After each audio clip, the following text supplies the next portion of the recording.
Hello hello hello everyone. तो अभी तक हमने जो सीरीज स्टार्ट की थी 11th क्लास की, इस 11th क्लास की सीरीज में ये है हमारा सेल चैप्टर जो कवर करने वाले हम इस पार्ट में। ओके, ये पार्ट होने वाला है हमारा 10, क्योंकि ऑलरेडी इसके पहले हम 9 पार्ट्स कवर कर चुके हैं। अगर आपने वो नहीं देखे हैं तो यहाँ कॉर्नर पे जाकर वो बाकी भी कंप्लीट करिए। कंप्लीट हमारी सीरीज होने वाली है जिसमें हम 11th 12th जितने भी एनसीईआरटी बेस्ड क्वेश्चंस आते हैं या फिर एनसीईआरटी रिलेटेड जितना भी कंटेंट होने वाला है नीट में, हम सब कवर करने वाला है। ये दोनों के लिए बेनिफिशियल है।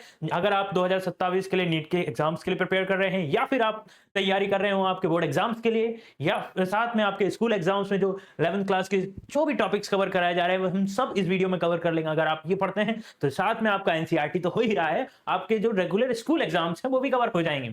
इसके साथ साथ मैं आपको नोट्स भी प्रोवाइड करता रहूंगा रेगुलरली। आप टेलीग्राम चैनल पे जाकर सारे एक नोट्स ले सकते हैं, सारे वीडियो लेक्चर्स देख सकते हो इस सीरीज में। इसी के साथ साथ मैं बाकी सारे सब्जेक्ट्स भी ट्राई करूंगा कि कवर कर लूं आपके। अभी बेसिकली ये जो सीरीज होने वाली है वो हम अभी बायो तक ही सीमित रखते हैं, फिर उसके बाद मैं अपलोड करता रहूंगा केमिस्ट्री के और फिजिक्स से भी लेक्चर्स अपलोड होते रहेंगे। लगातार आपको बाकी सारे सब्जेक्ट्स के लेक्चर्स भी प्रोवाइड कराते जा रहे हैं। तो ये वाले चैप्टर्स कंप्लीटली होने वाला है हमारा सेल के बारे में, क्योंकि ये स्टार्ट ही एक्चुअली सेल से होता है। अगर हम बात करें पूरी ऑर्गेनिजम्स की बात करें तो सेल से ही है। इस पार्ट में मैं इसलिए बेसिकली ज्यादा एक्साइटेड हूं क्योंकि पूरा जो चैप्टर अभी तक हम क्लासिफिकेशन कर रहे थे वो तो सारी चीजें हो गई, बट एग्जैक्टली अब हम सेल के अंदर पहुंच चुके हैं। एक ऑर्गेनिजम्स की लाइफ के बारे में बात कर रहे हैं कि कैसे एक ऑर्गेनिजम्स बने होते हैं। ओके, एक ऑर्गेनिजम्स का एक बेसिक यूनिट्स क्या होती हैं वो इसमें कवर करने वाले हम। ओके, तो स्टार्ट करते हैं इस चैप्टर को। यहां से शुरू होता है आपका सेल चैप्टर। ओके, सबसे पहले इंट्रोडक्शन की बात करके सर सेल चैप्टर या सेल यूनिट जो है वो कितने सारे पार्ट्स में डिवाइडेड है। सबसे पहले इंट्रोडक्शन की बात याद रखिएगा। दिस यूनिट क्या कवर करने वाली है सब as the introductions to the cellular biology. Okay, cellular biology that means the cytology. तो हम किसकी स्टडी करने वाले हैं? सेल की स्टडी करने वाले हैं। That means you are studying cytology. Okay, cellular biology also known as cytology. और बेसिकली ये किसके ऊपर फोकस करेगा? तो ये focusing on how life operates at the microscopic level. तो मतलब हमारी जो लाइफ है, हमारे जो ऑर्गेनिजम्स हैं, हम कैसे एक्टिविटीज कर रहे हैं, ये सारी चीजें हम कहाँ माइक्रोस्कोपिक लेवल पे देखने जाएंगे। माइक्रोस्कोपिक लेवल पे कहाँ जैसे आप बने हुए हैं वो, एंड आपका आएगा मॉलिक्यूलर लेवल तक पहुंचेंगे। मॉलिक्यूलर मतलब CO2 कैसे है, बायोमोलिक्यूल्स कैसे हैं आपके, तो बायोमोलिक्यूल्स कौन कौन से, ये सब चीजें हम कवर करने वाले हैं इसमें। ओके, तो समझ में आया क्या क्या चीजें कवर होने वाली हैं इस टॉपिक में हमारे? ये सारी चीजें कवर करेंगे हम। Okay, it is the bridge gap between the individual cell structure and the chemical processes that sustain life. यानी कि साइटोलॉजी में हम या सेलुलर बायोलॉजी में इस यूनिट के अंदर हम पढ़ने वाले हैं एक ब्रिज के बारे में। ओके, जो किसके बीच में है? ओके, ये ब्रिज क्रिएटेड है किसके बीच में? ये ब्रिज क्रिएटेड है आपके केमिकल्स के बीच में। ओके, केमिकल रिएक्शंस हो रही हैं। ये केमिकल रिएक्शंस कैसे हमारी लाइफ क्रिएट कर रहा है, एक इंडिविजुअल सेल स्ट्रक्चर बना रहा है कि सेल स्ट्रक्चर्स क्रिएटेड इन दोनों के बीच में होने वाला है। ओके, समझ में आता है कि नहीं? और इसकी वजह से हम क्या बात कर रहे हैं, लाइफ कैसे सस्टेन होगी, आगे एक इंडिविजुअल कैसे ग्रो होगा, कैसे उसकी लाइफ चलने वाली है। नहीं भी हो रहा ग्रो तो क्या होने वाला। तो सर मेनली क्या होने वाला है इस यूनिट में, तो ध्यान से सुनना मेन क्या थीम्स होने वाली है इस चैप्टर में। सबसे पहले हमने वाले हैं the cell as the unit of life. पहली यूनिट या फर्स्ट चैप्टर जो हम इसमें कवर करेंगे वो है the cell as the unit of life. सबसे पहले हम किसकी बात करेंगे? सेल की बात करेंगे। Cell as the unit of life कैसे काम करती है आपकी। ओके, अब ध्यान से देखो, हम जब इन्वेस्टिगेट करते हैं कि how the cell work and an individual or a microorganisms, how diverse and the organism should. Okay, there's different kind of organism, different type of cells, and their functions are individually dependent on their cells. Okay, so how a diverse organism share a common structural foundations based on the cell theory. अब देखो cell theory के basis पे कैसे एक organisms बाकी सारे organisms से related है या फिर कनेक्टेड है, कैसे एक individual organisms like me and the other animals are interconnected. तो बेसिक सेल थ्योरी के अकॉर्डिंग तो ये कहीं ना कहीं एक दूसरे से कनेक्टेड है। अब ये सेल थ्योरी क्या होती है वो इसी चैप्टर में हमारे आने वाली है। ओके, अब ध्यान से सुनिए। अब आता है सेकंड जो चैप्टर इसी यूनिट का, यूनिट नंबर 1 इस यूनिट का फर्स्ट चैप्टर होने वाला है सेल, सेकंड चैप्टर होने वाला है हमारा बायोमोलिक्यूल्स। इसी सीरीज में हम कंटिन्यू करेंगे इसको। ओके, बायोमोलिक्यूल्स क्या होता है? बायोमोलिक्यूल्स को जब हम एक्सप्लोर करते हैं तो पता चलता है द केमिकल कंपाउंड्स होते हैं। ये ऐसा केमिकल कंपोजिशन होता है लिविंग टिश्यूज का जो क्या करता है आपके बीच में उस ऑर्गेनिज्म की कुछ ऐसे रिलेटेड ऐसे राज खोलता है, ऐसे पीछे की केमिकल कंपोजिशंस या प्रोसेसेस को शो करता है कि ये कैसे एक ऑर्गेनिक मैटर्स कैसे डिसाइडेड किया गया है, ये ऑर्गेनिज्म वर्क कैसे कर रहा है, ये सब कुछ के जो आंसर है कि ऑर्गेनिक से इनऑर्गेनिक कंपाउंड्स कैसे बने और एक सेल कैसे वर्क कर रही है, तो ये सारी चीजें हमें बायोमोलिक्यूल्स वाले चैप्टर में देखने को मिलेंगी एक्चुअली, कि कैसे एक इनऑर्गेनिक सब्सटेंसेस जो है वो ऑर्गेनिक चीजों में पार्टिसिपेशन कर रहे हैं, पूरा एक इंडिविजुअल ऑर्गेनिक मैटर क्रिएट कर दिया। हम जानते हैं कि हर एक दुनिया में हर चीज इलेक्ट्रॉन्स की बनी हुई है, इलेक्ट्रॉन्स बोले तो सब एटॉमिक पार्टिकल्स की बनी हुई है, इलेक्ट्रॉन प्रोटॉन और न्यूट्रॉन के बने, ये सब भी इलेक्ट्रॉन प्रोटॉन और न्यूट्रॉन के बने हैं, बट ये भी सब एटॉमिक पार्टिकल्स हैं और बाकी नॉन मेटल्स भी सब एटॉमिक पार्टिकल्स से मिलके, बट इनमें ऐसा क्या स्पेसिफिक है कि जो सेल्स हैं वो तो लिविंग्स हैं, बट अगर हम बात करें सब एटॉमिक पार्टिकल से बने हुए बाकी सारे मैटर्स की तो वो नॉन लिविंग में काउंट हो रहा है। तो ऐसा क्या स्पेसिफिक है वो हम बायोमोलिक्यूल्स चैप्टर में कवर कर लेंगे। ओके, इधर आ जाओ वापस। एंड इसका हमारे पास थर्ड चैप्टर होने वाला है विच इज सेल्स डायनेमिक्स के बारे में होने वाले हैं। इसमें हम एग्जामिन करेंगे कि सेल्स रेप्लिकेट कैसे करता है, स्पेशली हम इस चैप्टर को नाम देंगे cell cycle and cell division. तो इसमें क्या हम पढ़ने वाले हैं, सेलुलर ग्रोथ के बारे में कि सेल्स ग्रो कैसे करती हैं, अपनी रेप्लिकेशंस कैसे करती हैं, अपनी नंबर्स कैसे कैलकुलेट किया जाता है, अपने नंबर्स कैसे बढ़ाएंगे, and the mechanism behind the cell division, कि कौन सी प्रोसेस काम करती है, क्या पाथवे होता है, कैसे एक सेल से दूसरी सेल्स बनती हैं, पहले कौन डिवाइड होगा, कौन पार्टिसिपेशन करेगा, कौन कंट्रोल करेगा, वो सब कुछ आने वाला है इस यूनिट के अंदर। तो ओके, तो ये हमारे पास अब एक बेसिक लाइन मेरे पास है, ध्यान से सुनना, काफी इंपॉर्टेंट लाइन है नीट पॉइंट ऑफ व्यू से।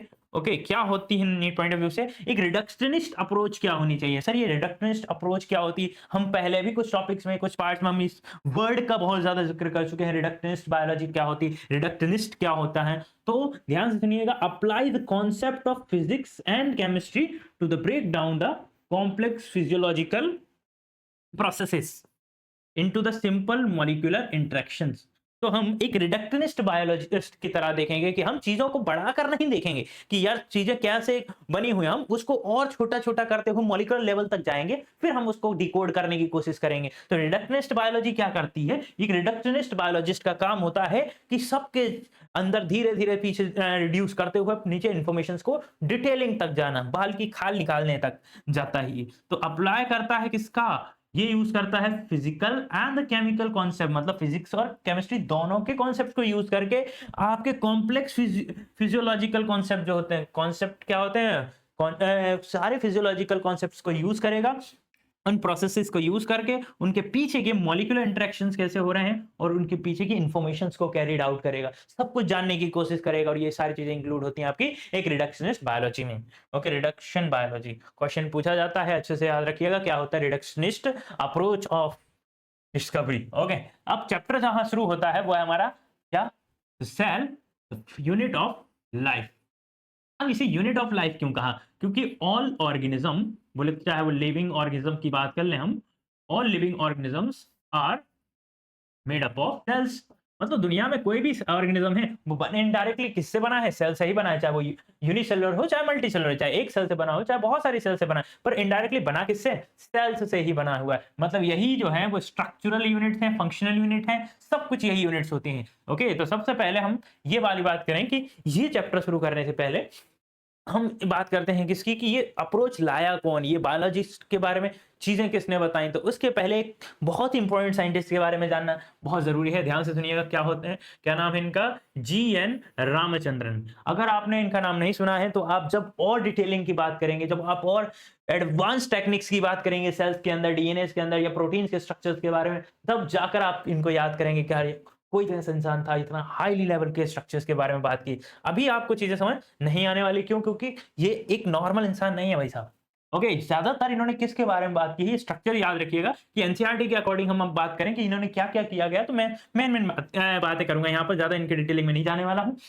पहले तो इनकी फील्ड क्या थी, सबसे पहली चीज। ओके, इनके फील्ड के बारे में जानिएगा कि इन्होंने ज्यादातर protein structure and the structural biology के ऊपर काम किया। ज्यादातर इन्होंने पूछा कि अंदर हमारे जो स्ट्रक्चर्स हैं ऑर्गन से या फिर कोई भी बायोमोलिक्यूल से, या ये सारी चीजें बनी हैं कैसे, ऑर्गन्स और टिश्यू बने कैसे, सेल्स बनी कैसे। तो इन्होंने अप्रोच था स्ट्रक्चरल बायोलॉजी के ऊपर इनका। ओके, अब स्कूलिंग कहाँ से है, फाइनल इनिशियल एजुकेशन कहाँ से स्टार्ट की इन्होंने, तो इन्होंने याद रखना कि कौन कौन से स्कूल थे। He funded the Madras school which is also जो ज्यादातर काय के लिए काम करता है, बायोपॉलीमर्स कन्फॉर्मेशनल एनालिसिस का काम करता है। इंडिया में इन्होंने किसके, याद रखना, इंडिया में इन्होंने किसकी वो रखी थी, नींव रखी थी, तो मद्रास स्कूल्स की नींव रखी थी इन्होंने, जहां पर इन्होंने क्या रिसर्च की, बायोपॉलीमर्स कन्फॉर्मेशनल एनालिसिस, कि किस टाइप के आपके बायोपॉलीमर्स कन्फॉर्मेशन शो करते हैं।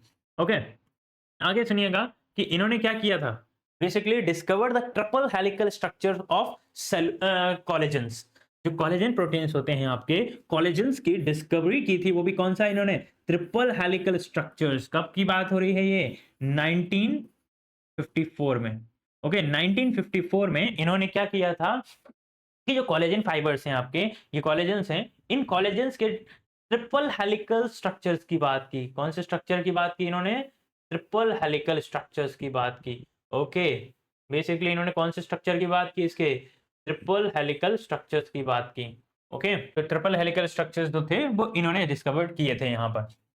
अब आ जाता है हमारा और एक नेक्स्ट पार्ट, जिसमें इन्होंने क्या किया था, बेसिकली प्लॉटेड क्या किया इन्होंने, ग्राफ किस किस प्लॉट किया इन्होंने, एक्चुअली मैप्ड किसको किया, किसके कंफर्मेशन स्ट्रक्चर्स दिए। तो ये एनसीईआरटी में एक लाइन अच्छी लिखी हुई कि इन्होंने रामचंद्रन प्लॉट्स के बारे में बताया। अब ये रामचंद्रन प्लॉट्स क्या होते हैं, जहां पर कभी भी आप एनसीबीआई की वेबसाइट्स खोलकर जो भी बायोटेक्नोलॉजी से रिलेटेड लोग हैं वो भी ज्यादातर जानते होंगे कि अगर आप बायोइन्फॉर्मेटिक्स की या बायोटेक्नोलॉजिस्ट के जितने भी बात करें तो उनको बहुत ज्यादा किसकी जरूरत होती है, इनके 3D स्ट्रक्चर्स की जरूरत होती है। तो इन्होंने क्या किया था, he mapped the proteins allowed the protein conformations, इन्होंने प्रोटीन के कन्फॉर्मेशंस को, प्रोटीन के 3D स्ट्रक्चर्स को, मॉडल्स को क्रिएट किया था with the help of Ramachandran plot. Okay, बहुत बढ़िया प्लॉटिंग की थी इन्होंने, मतलब 3D स्ट्रक्चर्स बनाने के लिए स्टार्ट किया।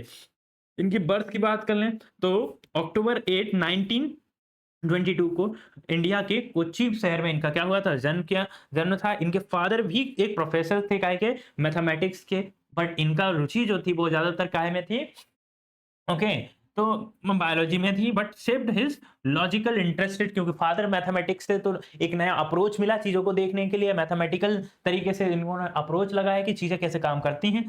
फिर इन्होंने अपनी इनिशियल एजुकेशन में बीएससी इन फिजिक्स किया इनिशियली, क्योंकि फादर से इंस्पायर थे वो मोस्टली। बट क्या हुआ, 1942 पर ये टॉप रैंकर्स रहे अपनी यूनिवर्सिटी ऑफ मद्रास में। बट पीएचडी के लिए ये कहाँ चले गए, जब टॉप टॉप रैंकर्स रहेंगे तो यूनिवर्सिटी कहाँ क्या मिली इन्हें, कैम्ब्रिज यूनिवर्सिटी चले गए। वहां पर ये ज्यादा इन्फ्लुएंस हो गए किससे, लिनस पाउलिंग से।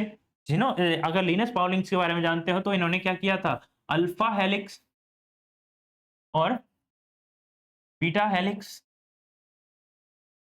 Seat models directed to him the collagen. Generally इनसे इन्फ्लुएंस होकर इनके साथ में मिलकर इन्होंने अलग अलग मॉडल्स क्रिएट किए, जहां पर इन्होंने प्रोटीन्स के अल्फा हेलिक्स, बीटा हेलिक्स हो गया, इन सब के ऊपर काम किया। फाइनली कुछ 78 की एज में, okay, April 7 2001 in the age of 78 इनकी डेथ हो गई और ये हमारे लिए छोड़ के चले गए। ओके, यहां तक हमने क्या किया, रामचंद्रन के बारे में बात की। रामचंद्रन के मोस्ट इंपोर्टेंट पॉइंट्स कहां कहां कवर होते हैं, ध्यान से सुनना। पहला तो ये मद्रास स्कूल, ओके, किसके ऊपर काम किया था इन्होंने, structure and the structural biology के ऊपर। ओके, सबसे ज्यादा इनके ये पूछा जाता है कि ये यहाँ पर क्या काम चलता है हमारे यहाँ, तो याद रखिएगा बायोपॉलीमर कन्फॉर्मेशनल एनालिसिस की बात करते हैं।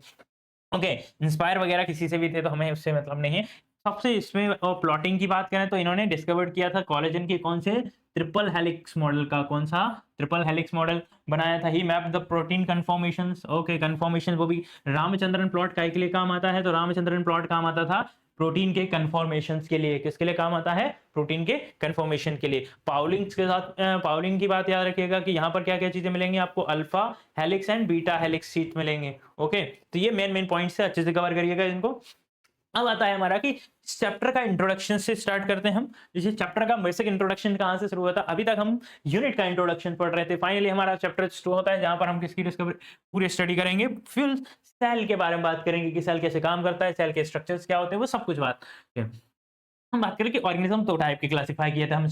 बायोलॉजी स्टार्टिंग यहीं से करते हैं कि दुनिया में ऑर्गेनिजम्स को दो कैटेगरीज में डिवाइड किया गया था। ओके, फर्स्ट कैटेगरी जितनी भी ऑर्गेनिजम्स की होती है उन्हें हम कहते हैं क्या, लिविंग थिंग्स, वर्सेस होते हैं कौन से, नॉन लिविंग थिंग्स। अगर हम बात करें दोनों में एक बेसिक स्ट्रक्चर का होता है। हमने क्लासिफिकेशन जब किया था, बायोलॉजिकल क्लासिफिकेशन स्टार्ट किया था, उस समय भी हमारे पास लिविंग नॉन लिविंग का एक बेसिक कॉन्सेप्ट आया था कि कौन लिविंग है कौन लिविंग नहीं है। तो एक बेसिक एग्जाम्पल से पता चलता है कि बेसिक डिफरेंस है सब में सेलुलर स्ट्रक्चर का। तो सेल ही इनके बीच बीच का क्या है, बेसिक डिफरेंस है कि जिनके पास सेल्स हैं वो लिविंग्स में काउंट होंगे, जिनके पास सेल्स नहीं थी वो किस में काउंट हो गए, हमारे नॉन लिविंग्स के अंदर काउंट हो जाती थी। अब इधर ध्यान दो कि सेल्स जो है वो कैसे काम करती हैं और सेल्स होती क्या है। सेल्स क्या हमारे पास नहीं रहे तो क्या पॉसिबल है, बट याद रखिएगा सेल के बारे में कि हमने क्या बोला है, सेल आर द फंडामेंटल, याद रखिए क्या है ये, फंडामेंटल है, मतलब यही मेन है। ओके, फर्स्ट चीज फंडामेंटल स्ट्रक्चर है, दूसरा है स्ट्रक्चरल है। सेल क्या है हमारे, स्ट्रक्चरल पार्ट भी है, स्ट्रक्चर्स भी इसी के बने हुए हैं। तीसरा सेल और क्या कर रहे हैं सर, काम भी यही करते हैं, तो सेल जो है वो एक फंक्शनल यूनिट भी है। तो याद रखिए कि ये कि क्या है हमारी बेसिक यूनिट भी है। मतलब लाइफ बनी ही किससे है, बिना सेल्स के लाइफ पॉसिबल तो नहीं थी। All the cells is made up, sorry all the organisms are made up of cells, मतलब यूनिट ऑफ लाइफ ही क्या होगी हमारी, सेल। तो समझ में आया, चैप्टर का नाम हमने क्या लिखा है, द यूनिट ऑफ लाइफ, सब टाइटल की तरह यूज कर रहे हैं। तो चलिए ये प्रोसेस कहां से शुरू हुई, बट पहले एक बात याद रखिएगा कि सेल डिस्कवर्ड जो स्टार्ट हुई थी वो किसने, स्टार्ट तो बहुत अलग अलग कॉन्सेप्ट्स हैं, हिस्ट्री हमारे लिए पूरी है, बट अभी हम बात करें कि सेल्स की डिस्कवरी जो थी वो एंटोनी वॉन ल्यूवेनहॉक ने की थी। फर्स्ट लिविंग सेल्स की बात हो रही है, फर्स्ट लिविंग सेल्स तो किसने स्टार्ट की थी, एंटोनी वॉन ल्यूवेनहॉक ने स्टार्ट की, मतलब डिस्कवर्ड की थी, नाम दिया था, ये सारे काम किए थे। बट स्टार्टिंग की बात करें कि इसकी हिस्ट्री क्या है तो बहुत बहुत लंबी प्रोसेस है। ये स्टार्ट हुआ था 1665 से, जब रॉबर्ट हुक नाम के साइंटिस्ट जो थे, इन्होंने, रॉबर्ट हुक ने, याद रखिएगा क्या नाम था, रॉबर्ट हुक नाम के साइंटिस्ट ने क्या किया था, सेल्फ मेड माइक्रोस्कोप बनाया था। सेल्फ मेड माइक्रोस्कोप समझ रहे हो भाई, ये साथ में बायोलॉजिस्ट तो थे ही, अच्छे फिजिसिस्ट भी थे, मतलब इन्होंने सेल्फ मेड माइक्रोस्कोप डिजाइन करके उस माइक्रोस्कोप से, ओके, उस माइक्रोस्कोप से सबसे पहले डेड सेल्स, उन्हें नहीं पता था ये डेड सेल्स हैं, बट इन्होंने क्या किया था, डेड सेल्स की डिस्कवरी की थी, विच इज, कौन सी थी वो, याद रखना, कॉर्क सेल। इन्हीं ने ही ये वर्ड जो दिया था, जो आप आज सेल पढ़ रहे हो, तो वो जो ड्राइव हुआ था एक्चुअली कहां से आया था, सेलुलर वर्ड से आया था। पूरी एक प्रोसेस है हमारे पास। अगर हम बात करें कि रॉबर्ट हुक ने सबसे पहले क्या किया, सेल्फ मेड माइक्रोस्कोप बनाया, जहां पर उन्होंने कॉर्क सेल को जब एग्जामिन किया तो उन्हें क्या दिखा, कॉर्क सेल को जब उन्होंने एग्जामिन किया तो भाई को दिखे ऐसी हनी बी के जो छत्ता होता है उसका कॉम होता है, कॉम के जैसे स्ट्रक्चर दिखाई दिया, बट उनकी लैंग्वेज में इसे अलग अलग स्ट्रक्चर दिखाई दे रहे थे, तो उसने इसे क्या नाम दिया, सेलुला नाम दिया था। What is the meaning of cellula, तो याद रखिएगा सेलुला वर्ड दिया था। अब सेलुलर वर्ड जो है उसका मतलब क्या होता है, तो सेलुला का मतलब होता है लिटिल रूम। सेलुला क्या है, एक, सेलुलर का मतलब ही यहाँ लिटिल रूम्स होता है, छोटे छोटे कमरे होते हैं। तो इन्होंने कहा कि सेल्स जो है वो इनिशियली इसने एक सेल को छोटे छोटे कमरे नाम दिया था, वहां से ये इसकी डिस्कवरी हुई, और आपका जो सेल आज आप बोल रहे हो वो एक छोटा से कमरे का नाम है एक्चुअली। ओके, लिटिल रूम नाम से डिस्कवर्ड हुआ था। ये अलग अलग तरीके के कॉन्सेप्ट थे इनके। फिर बाद में फ्यूचर में पता चला कि ये तो थ्योरी गलत है, आपने इसके अकॉर्डिंग जो बताया वो बिल्कुल भी ऐसा नहीं है। ओके, तो अब आता है कि आगे डिस्कवरी कैसे हुई, तो रॉबर्ट ब्राउन बोले तो भूरा साहब ने डिस्कवर किया क्या, न्यूक्लियस। इन्होंने सबसे पहले जो सेल के अंदर न्यूक्लियर प्रेजेंट होता है, न्यूक्लियस की डिस्कवरी की और न्यूक्लियस के बारे में बताया था। फिर जैसे जैसे डिस्कवर अलग अलग मॉडिफिकेशन आया तो धीरे धीरे लोगों ने अपने माइक्रोस्कोप को और ज्यादा एडवांस करते गए। तो अपने माइक्रोस्कोप के एडवांसमेंट के साथ साथ फ्यूचर में जैसे इलेक्ट्रॉन माइक्रोस्कोप आया तो हमें और ज्यादा स्ट्रक्चर्स पता चलेंगे। तो इलेक्ट्रॉन माइक्रोस्कोप के आने से हमें डिटेल्ड सेल स्ट्रक्चर के बारे में पता चला, ओवरव्यू पता चला कि एक्चुअली होती कैसे हैं। ओके, सबसे पहले याद रखिए कि स्टार्ट किसने किया था हमारे पास, एंटोनी वॉन ल्यूवेनहॉक ने। ओके, किसके बारे में किया था, लिविंग सेल्स के बारे में किया था। ब्राउन ने किसके बारे में डिस्कवरी की थी, न्यूक्लियस के बारे में डिस्कवरी की थी। ओके, माइक्रोस्कोप के आने से क्या हुआ, माइक्रोस्कोप्स के आने से डिटेल्ड स्ट्रक्चर के बारे में पता चला, डिटेल्स के बारे में पता चला। ये इनिशियल पार्ट था, ये हिस्ट्री में काउंट किया जाता है। और भी बहुत सारे साइंटिस्ट हैं जिनको हम इसमें इंक्लूड नहीं कर रहे हैं अभी। ओके, वो अभी हमारे लिए उतने ज्यादा इंपॉर्टेंट नहीं है। ओके, इस यूनिट के हिसाब से अगर हम चलते हैं तो अभी हम पीवाईक्यूज से रिलेटेड या फिर जो मोस्ट इंपॉर्टेंट पार्ट्स होने वाले हैं वो सारे इंक्लूड करने वाले हैं। और एनसीईआरटी में हम मेन चीजें, क्योंकि 1 घंटे के अंदर हमें पूरा कंप्लीट चैप्टर कवर करना है। ओके, अब आता है what is a cell. Cell के बारे में पूछा जाए कि व्हाट इज सेल, आपने बोला it is the functional and structural unit of life, but concept अभी भी लोगों को नहीं समझ में आता कि सेल एक्चुअली है क्या।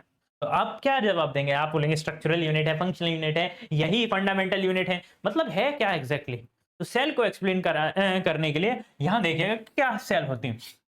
अब ये एक यूनिसेलुलर ऑर्गेनिज्म है जिनके पास एक ही सेल है बेचारे के पास। तो यूनिसेलुलर ऑर्गेनिजम्स की बात करें तो इंडिपेंडेंटली एग्जिस्टेंस रहता है उसका all life functions.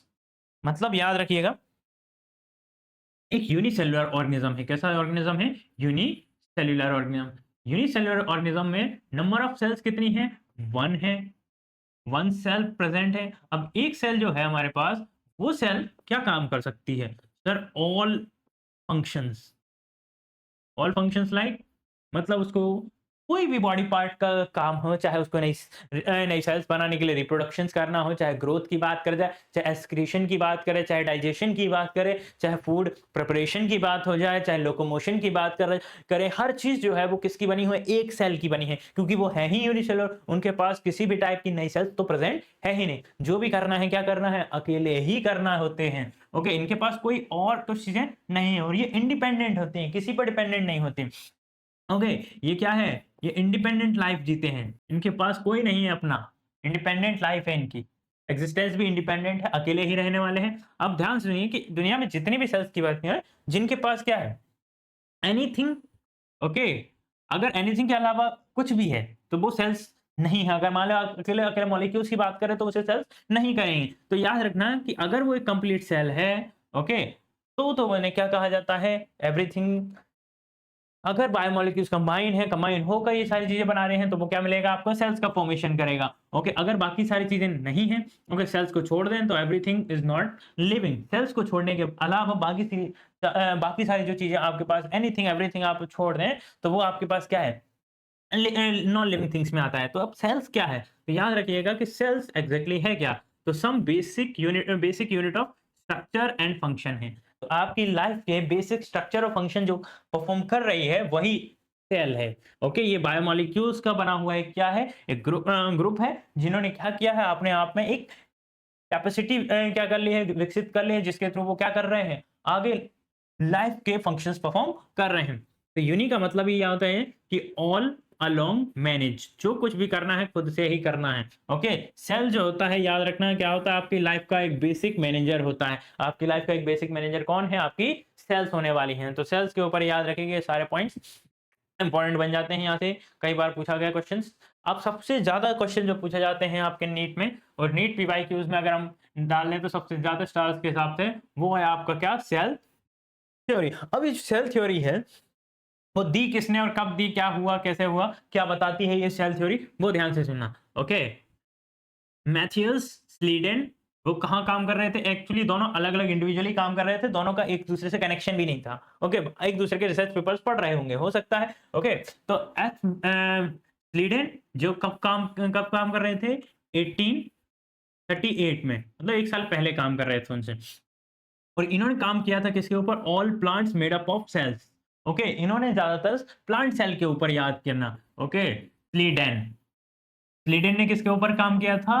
Plant cells के ऊपर। ओके, इसी के बाद थियोडोर स्वान ने कब? इसके एक साल बाद, मतलब 1839 में क्या किया? एनिमल सेल्स के बारे में बताया। Animals also made up of cells बोला इसने, और उनके पास स्पेशली इसने प्लाज्मा मेम्ब्रेन की भी डिस्कवरी कर दी कि कैसे ये लोग प्लाज्मा मेम्ब्रेन से ढके हुए हैं, प्लांट सेल में क्या डिफरेंस है, एनिमल सेल में क्या डिफरेंस है। तो ये सारी चीजें डिस्कशन में चल रही थी। तो भाई साहब ने क्या कहा? तो याद रखिएगा, स्वान साहब ने क्या किया था? स्वान साहब ने डिस्कवरी की थी किसकी? एनिमल सेल्स की। एनिमल सेल्स की, कि एनिमल्स भी काय के बने होते हैं? सेल्स के बने होते हैं।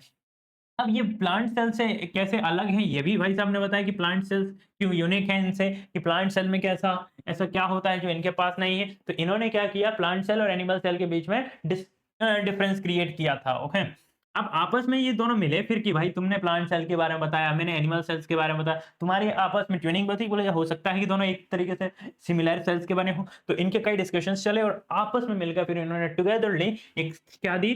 थ्योरी दी है, जिसका नाम रखा हमने सेल थ्योरी। दोनों के अप्रोचेस हैं, दोनों के कॉन्सेप्ट्स हैं, दोनों के मत हैं, जहां पर ये आपस में एक दूसरे से क्या करते हैं? मिलते हैं, और इन मतों के आधार पर इन्होंने बनाई क्या? सेल थ्योरी, जो आज तो एक सक्सेसफुल थ्योरी के नाम से हम लोग एग्जिस्ट कर रही हैं। ओके, अब इसकी क्या लिमिटेशंस थी जो सेल थ्योरी इन लोगों ने बनाई, उसमें क्या कमियां थी या कहां तक ये एक्सप्लेन कर पा रहा था चीजों को, वो ध्यान से सुनिए। तो लिमिटेशंस क्या थे? He did not explain a new cell origin. देखो, दोनों इंडिविजुअली अगर हम बात करें, दोनों से पूछा जाए कि भाई साहब तुम बताओ तो कि क्या ऐसी चीजें हैं कि नई सेल्स आ कहां से रही हैं, या आपने लाइफ के बारे में नहीं बताया कि एग्जैक्टली चीजें आई कहां से। तो इनके पास किसका आंसर नहीं था कि ओरिजिन ऑफ सेल का, कोई भी इनके पास आंसर नहीं था कि कहां से ओरिजिन हुआ है, कि लाइफ कहां से आई है, लाइफ का फॉर्मेशन कहां से हुआ। सेल थ्योरी इसका जवाब नहीं दे पा रही थी। तो गलती सबसे बड़ी यही होगी विचारों से।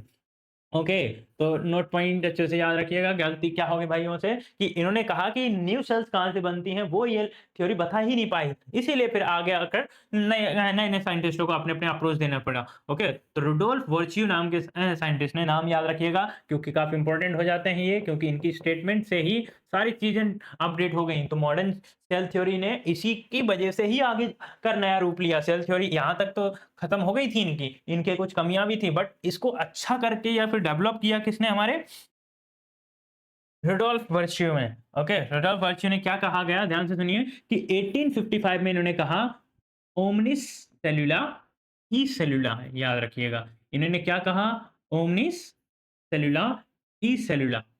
ओके, मतलब कि the new cells arise from pre existing cell, मतलब पुरानी सेल्स का सॉरी, नई सेल्स का फॉर्मेशन जो होता है वो पुरानी प्री एग्जिस्टिंग सेल से ही होता है। मतलब जो पहले से सेल्स हैं वही नई सेल्स को जन्म देती हैं, और कोई नई सेल्स नहीं आ रही जो एक बार नई सेल्स, पहले जो सेल्स बन गई वही डिवाइड हो रही हैं, बार बार डिवाइड होते होते इन्होंने क्या बनाई है? नई सेल्स का फॉर्मेशन करते हैं। तो इन्होंने एक वर्ड लाइन अच्छे से कही, तो वो याद रखिएगा इनकी लाइन क्या? ओमनिस सेल्यूला ई सेल्यूला, ये लाइन है किसकी? तो रुडोल्फ वर्च्यू की। ओके, रुडोल्फ वर्च्यू ने क्या कहा था? ओमनिस सेल्यूला ई सेल्यूला। ओके, लाइन अच्छे से याद रखा कि मतलब cells arise from pre existing cells. तो जो नई सेल्स आती हैं वो पहले से ही प्रेजेंट सेल से बनती हैं, इनके पास और नया कोई तरीका नहीं है कि नई नई सेल्स बनाते जा रहे हैं। यानी कि जो मॉडर्न सेल थ्योरी है वो एस लीडेन एंड स्वान का तो बेसिक फ्रेमवर्क था, उसको सही तरीके से और सही अप्रोच के साथ किसने, इन्होंने सही ठीक कर लिया। तो इन्होंने द फाइनल सेल थ्योरी जो बनती है हमारी, वो जो जिसे हम मॉडर्न सेल थ्योरी भी कहेंगे, वो कहते हैं क्या? उसकी कुछ मेन लाइनें मैं पढ़ रहा हूं। Okay, cell, all living organisms are made up of cells and their products. Okay, जितने भी लिविंग ऑर्गेनिजम्स हैं वो या तो सेल से बने हैं या सेल्स के प्रोडक्ट से बने हैं। सेल्स का प्रोडक्ट मान लेता है tissue, organ and organ system, उनके बने हुए हैं।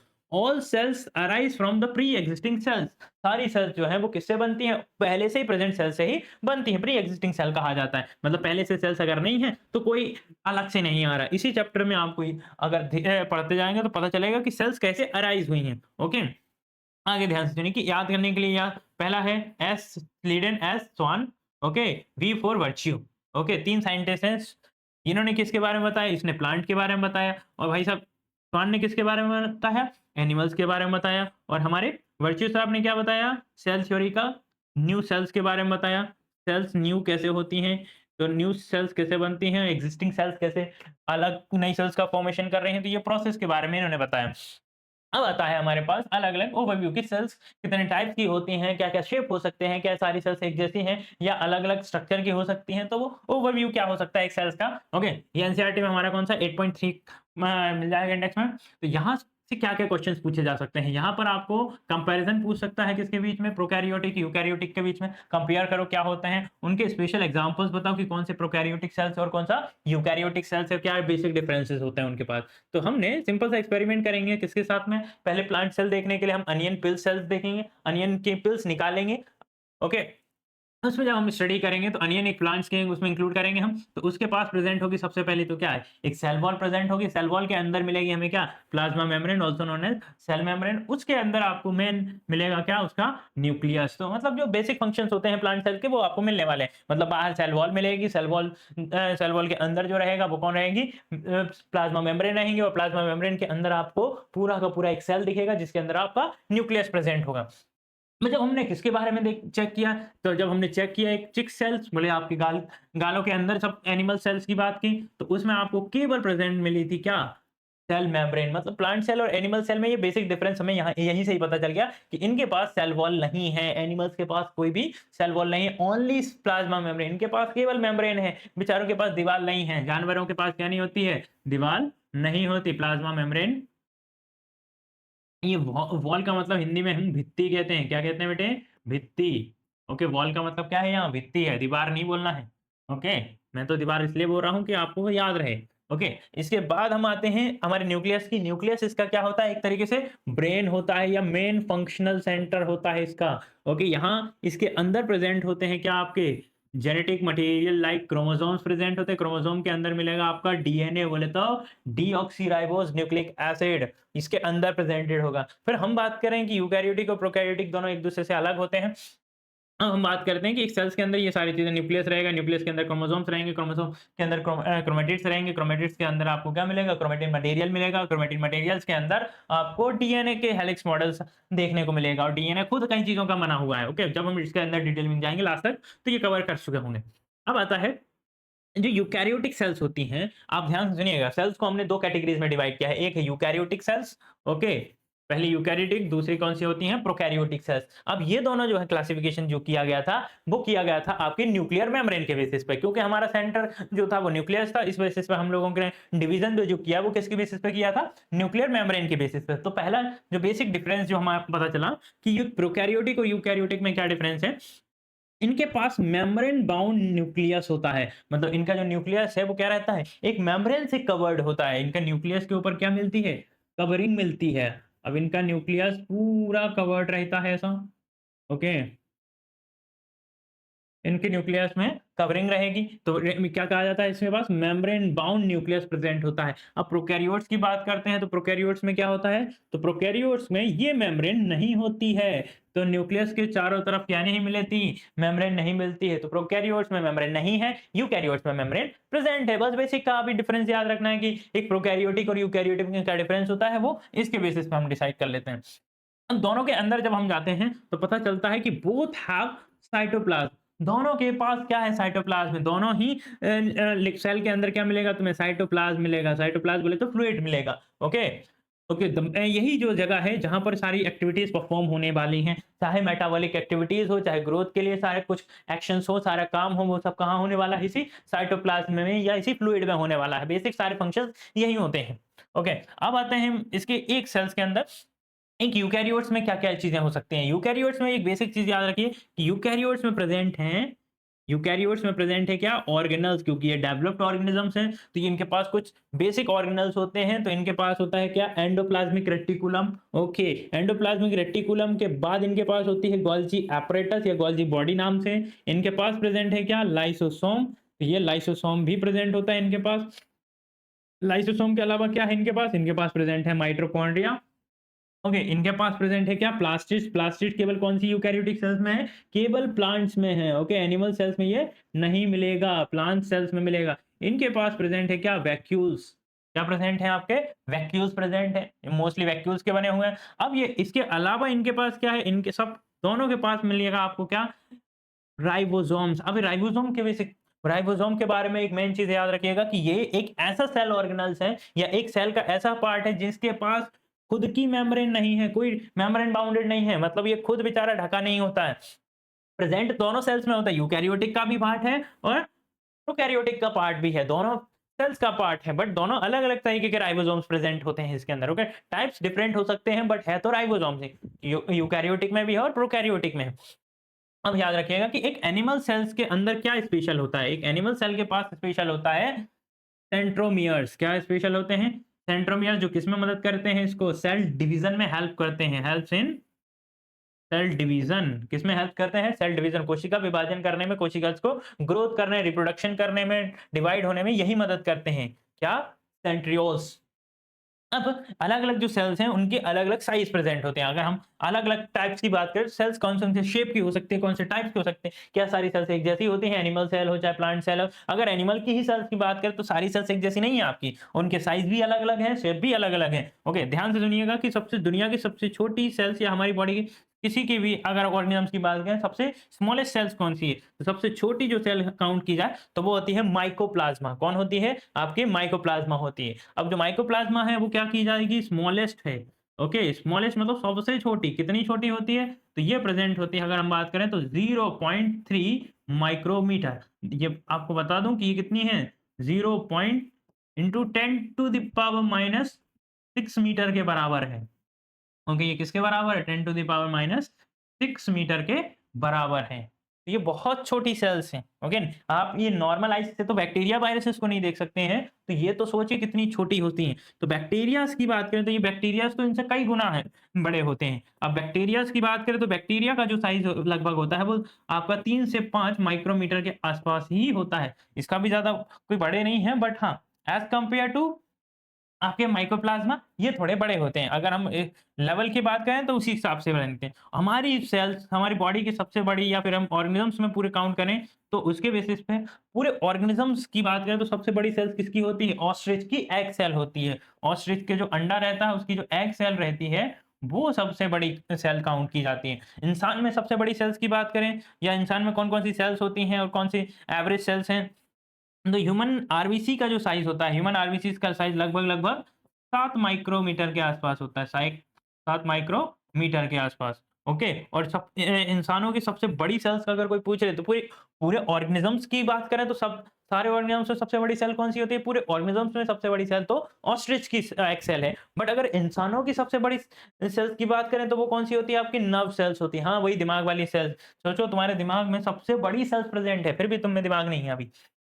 तो ऑस्ट्रिच के पास क्या है? तो ऑस्ट्रिच के पास है द बिगेस्ट सेल। ऑस्ट्रिच के पास क्या है? एक बिगेस्ट सेल। और माइकोप्लाज्मा के पास है मिनी सेल, सबसे छोटी सेल।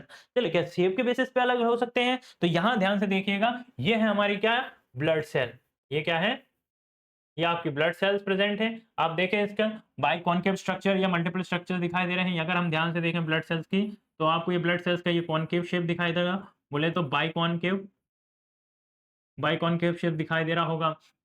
ये देखो ध्यान से, आपकी ये पूरी क्या है? नर्व सेल है।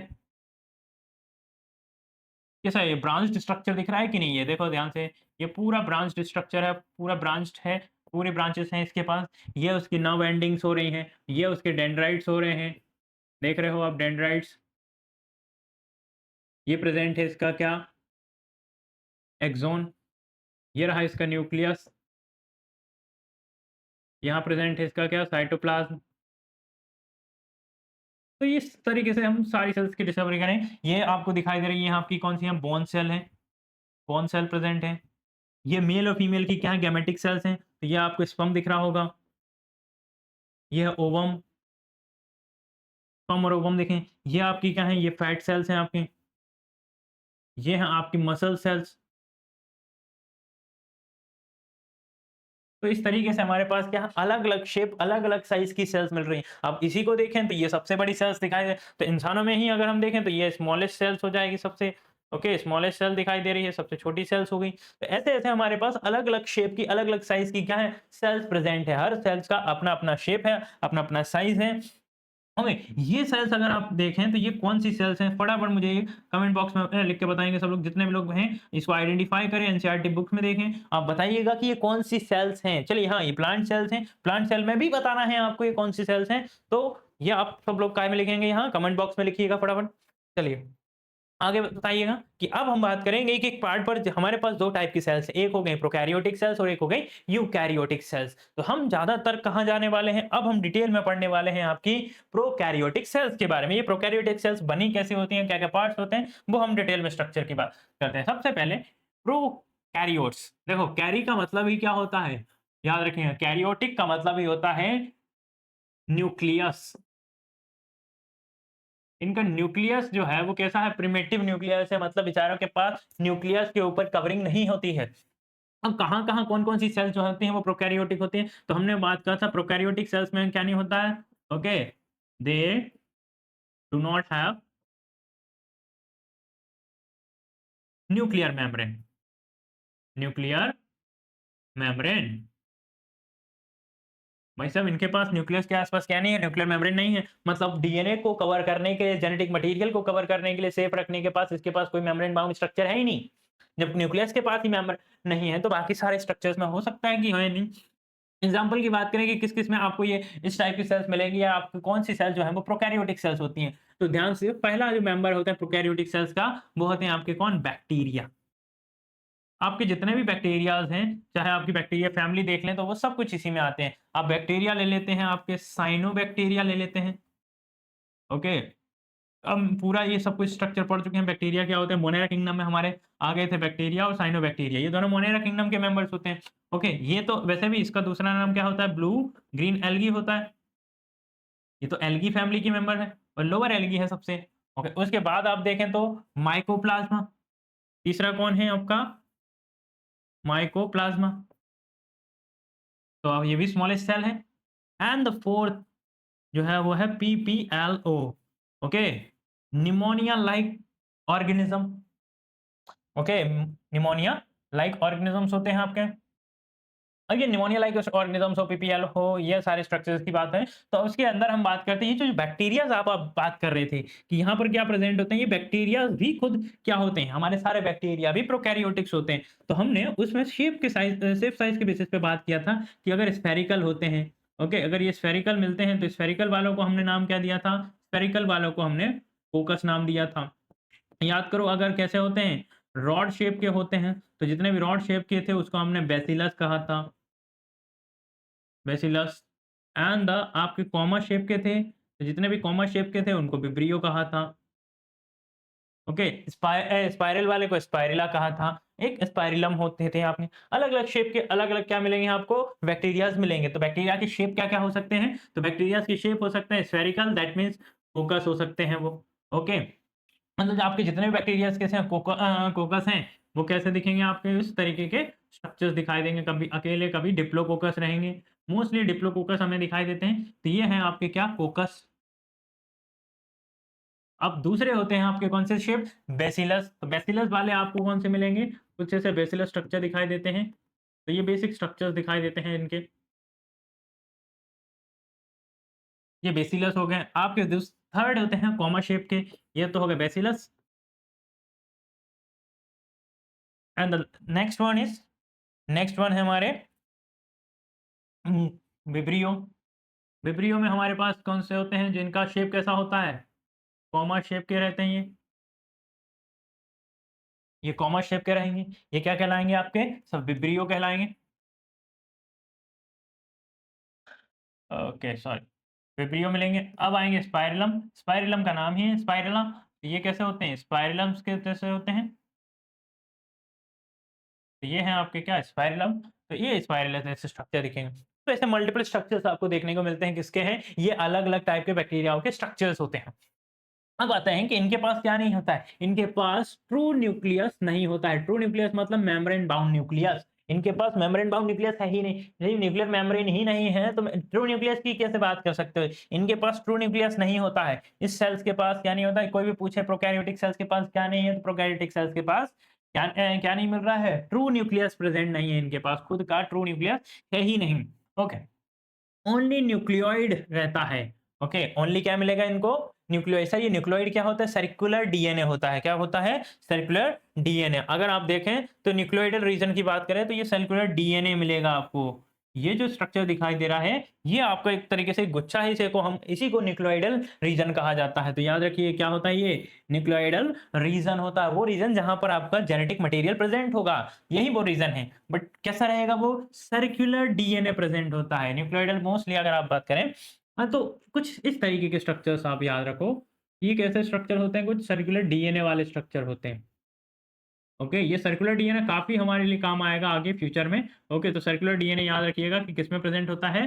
प्रोकैरियोटिक सेल्स में प्रेज़ेंट होता है। और डीएनए जो है वो सर्कुलर डीएनए, बाकी सारी चीज़ें तो जेनेटिक मटेरियल इसका फैला हुआ होगा, बिखरा हुआ होगा। इसके पास क्या होता है? एक्स्ट्रा डीएनए होता है। ओके, एक्स्ट्रा डीएनए बोले तो इन्हें कहा जाता है प्लाज़मिड्स। ओके। अब आपके पास जो प्लाज़मिड्स होते हैं, मैं आपको पहले ही यहाँ बना चुका हूँ कि प्लाज़मिड्स कैसे होते हैं। सर्कुलर डीएनए के अलावा हमारे पास क्या होते हैं? ये प्लाज़मिड्स होते हैं। अब देखो यहाँ ऊपर आपको मैंने स्ट्रक्चर बना के बताया कि ये क्या कहलाते हैं? हमारे प्लाज़मिड्स होते हैं। अब प्लाज़मिड एक सर्कुलर रिंग स्ट्रक्चर होते हैं। क्या होते हैं? एक सर्कुलर रिंग स्ट्रक्चर होते हैं। हो सकता है कि इनके पास क्या हो? इनके पास बाकी कुछ रेजिस्टेंस पावर भी आ जाए। तो कई बार इनके पास रेजिस्टिंग पावर तरीके से रहती है। तो ये है हमारे पास क्या, प्लाज्मिड्स। इन्हें क्या कहा जाता है, दीज आर प्लाज्मिड्स। ओके, ये आपके प्लाज्मिड्स होते हैं। अब ये प्लाज्मिड्स क्या होते हैं, तो याद रखिएगा प्लाज्मिड्स होते हैं extra DNA, extra chromosomal DNA बोल सकते हो, क्रोमोसोम के बाहर प्रेजेंट, क्रोमोसोम्स तो इसके पूरी तरह की स्ट्रक्चर है नहीं, तो ये क्या होता है, एक्स्ट्रा जेनेटिक मटेरियल होता है। एक्स्ट्रा जेनेटिक मटेरियल्स जो क्या कहलाता है, प्लाज्मिड कहलाता है। इनके पास कई बार एंटीबायोटिक रेजिस्टेंस आ सकता है। क्या आ सकता है भाई साहब के पास, एंटीबायोटिक रेजिस्टेंस आ सकता है। सर ये एंटीबायोटिक रेजिस्टेंस क्या होता है, तो जब आप रेगुलरली कोई दवाई खाते रहते हैं या फिर आप माइक्रो ऑर्गन्स को मारने के लिए रेगुलर दवाई लेते रहते हैं, तो वो उसके आदी हो जाते हैं और उनसे बचने के लिए, अपनी बॉडी को प्रोटेक्ट करने के लिए वो एक ऐसी रेजिस्टेंस पावर डेवलप कर लेते हैं, और उस रेजिस्टेंस पावर को हम क्या कहेंगे, एंटीबायोटिक रेजिस्टेंस। क्योंकि हमें पता है कि आप अगर पेनिसिलिन या टेट्रासाइक्लिन जैसी एंटीबायोटिक यूज करोगे, क्या करने के लिए, हमारी बॉडी में इन्फेक्शन या बैक्टीरिया को मारने के लिए। बट ये लोगों ने क्या किया, अपनी आप को बचाने के लिए, उनसे बचने के लिए, अपनी बॉडी को प्रोटेक्ट करने के लिए खुद के प्लाज्मिड्स में ऐसे क्या ऐड करके रखे हुए हैं, एंटीबायोटिक रेजिस्टेंस बना के रखे हुए, क्रिएट करके रखे हुए हैं, जो क्या करेंगे, आपकी खाई हुई दवाई को रेजिस्ट कर सकते हैं। उस कितने भी आपने दवाई खा लो, फिर भी आप ठीक नहीं हो सकते, अगर उन्होंने क्या डेवलप कर लिया, एंटीबायोटिक रेजिस्टेंस पावर डेवलप कर ली है। तो कई बार बोलते हैं ना, हम कितनी भी दवाई खाते रहते हैं, सर ये इसका आराम ही नहीं रख रहा है, हम इन्फेक्शन खत्म ही नहीं हो रहा है, ये सर्दी जुकाम खत्म ही नहीं हो रहा है, क्या हो गया है, क्योंकि उन बैक्टीरियाज ने क्या कर लिया होगा, mostly antibiotic resistance power develop कर ली होती है। और ये ऐसे नहीं है, ये रेगुलरली ट्रांसफॉर्मिंग बैक्टीरियाज होते हैं। आपके जो प्रोकैरियोटिक सेल्स हैं, ये एटमॉस्फेयर चेंज होगा, डीएनए चेंज होगा, ऑर्गेनिजम्स चेंज होगा, होस्ट चेंज होगा, तो उसके अकॉर्डिंग ट्रांसफॉर्म करते हैं। मतलब जैसी कंडीशन वैसे अपने आप को बदलते रहते हैं। तो इनके अंदर बहुत ज्यादा चांसेस होते हैं किसके, ट्रांसफॉर्मेशन के। अभी आपने अगर कोरोना वायरस की बात कर रहे हो, तो कोरोना वायरस के जैसे वेरिएशंस आते थे कि कहीं पर आपको इबोला वायरस आ रहा है, उसी का इबोला की बात कर लें, आपके कोरोना के ही कितने वेरिएंट आए हैं, तो ये मल्टीपल जो वेरिएंट्स की बात हो रही थी कि कहीं पर अल्फा वेरिएंट चल रहा है, कहीं पर बीटा चल रहा है, कहीं पर ओमिक्रॉन चल रहा है। तो ये अलग-अलग वेरिएंट जो आते हैं वो उन्हीं के ही ट्रांसफॉर्म रूप होते हैं, और कुछ ज़्यादा बदलता नहीं है, केवल ट्रांसफॉर्मेशन होता है, उन्हीं का ही रूप बदलता है, और कुछ नहीं बदलने वाला है। ओके, कुछ स्पेसिफिक ट्रांसफॉर्मेशंस आते रहते हैं। अब आते हैं इनके पास क्या सेल ऑर्गेनल्स होते हैं, क्या कोई स्पेशल ऑर्गन्स और प्रेजेंट है क्या है प्रोकैरियोटिक सेल्स के पास, तो पता चला कि absent except the ribosomes. Okay, जितने भी प्रोकैरियोटिक सेल्स होती हैं उनमें कोई भी टाइप के सेल्स ऑर्गेनल्स नहीं होते हैं। इनके पास केवल एक ही सेल ऑर्गेनल होता है, वो है राइबोसोम। इनके पास प्रोटीन बनाने के लिए, क्या बनाने के लिए, प्रोटीन फैक्ट्री के रूप में कौन प्रेजेंट होता है, हाँ, फैक्ट्री के रूप में प्रेजेंट होता है राइबोसोम। और राइबोसोम भी कौन से वाला, 70S type of ribosome, 70S सब यूनिट टाइप होता है, कौन सा आपका 70S type of ribosome present होता है। अब एक स्ट्रक्चर्स की बात कर लें पर, और क्या क्या पार्ट प्रेजेंट हो सकता है, तो इनके पास एक स्पेशल ऑर्गन होता है, जो इनका मेन ऑर्गन बोल सकते हो, जो प्रेजेंट होता है, जो बनता है आपके किससे, प्लाज्मा मेम्ब्रेन के ही फोल्डिंग वगैरह से बनते हैं। ओके, तो याद रखिएगा, इसे कहते हैं हम क्या, मिजोसोम्स। इसके बारे में बहुत ज्यादा क्वेश्चन पूछे जाते हैं नीट में, तो मिजोसोम से रिलेटेड क्वेश्चन अच्छे से याद रखना कि मिजोसोम्स क्या काम करता है, क्या होता है, कैसे रहता है। तो infoldings of the plasma membrane, किसकी अभी बोला मैंने कि प्लाज्मा मेम्ब्रेन की इनफोल्डिंग्स होती हैं। प्लाज्मा मेम्ब्रेन के अंदर की तरफ फोल्डिंग्स हो जाए तो वो क्या बना लेगा आपका, इस जो फॉर्मेशन करता है मिजोसोम्स का। Mesosome is the infoldings of plasma membrane. क्या काम है सर इसका, स्पेशल फंक्शंस क्या काम करता है, तो याद रखिएगा कि सेल वॉल फॉर्मेशन का काम इसका है। तो प्लाज्मा मेम्ब्रेन से के बाहर आपकी क्या बनानी होती है, प्लाज्मा मेम्ब्रेन के बाद बाहर बनानी होती है आपकी सेल वॉल बनानी होती है। सेल वॉल बनाने का काम जो है वो किसका होता है, मिजोसोम का होता है। ये दूसरा काम क्या करता है, डीएनए रेप्लिकेशन का काम करेगा। किसका काम करेगा, डीएनए के रेप्लिकेशंस का भी काम करता है। ओके, तीसरा काम याद रखना कि ये रेस्पिरेशंस का काम भी करता है, और साथ में सिक्रीशन का भी काम करता है। तो मिजोसोम्स के बहुत तगड़े तगड़े फंक्शंस आपको मिलते जा रहे हैं। फटाफट बताइएगा क्या क्या फंक्शंस करता है। तो पहला आपको इसमें फंक्शन पता चला कि सबसे पहला होता है सेल वॉल फॉर्मेशन। क्या काम करता है, cell wall formation. Okay, cell wall का फॉर्मेशन कर रहा है भाई सब तुम्हारा ये। दूसरा बेसिक फंक्शन क्या पता चल रहा है, जोर से बोलो फटाफट, डीएनए का। सर फटाफट बोलो सर, डीएनए का रेप्लिकेशन कर रहा है, डीएनए रेप्लिकेशन कर रहा है। और क्या काम कर रहा है, जल्दी जल्दी बताओ सर, सांस भी तो लेना है इसको, तो रेस्पिरेशन भी यही करेगा। रेस्पिरेशन भी यही करेगा इनके अंदर। रेस्पिरेशन के अलावा कुछ और नहीं सिक्रीट करना है तो याद कर लो कि तीसरा काम होता है, सॉरी चौथा काम क्या करता है, ये सिक्रीशन का काम करता है। ये क्या करेगा, सिक्रीशन का भी काम करेगा। ये बेसिक आपको स्ट्रक्चर्स फंक्शन दिखाई दे रहे होंगे मेसोसोम में है, भले ही आपका एक छोटा सा स्ट्रक्चर, बट क्या काम करता है, cell wall formation, cell wall formation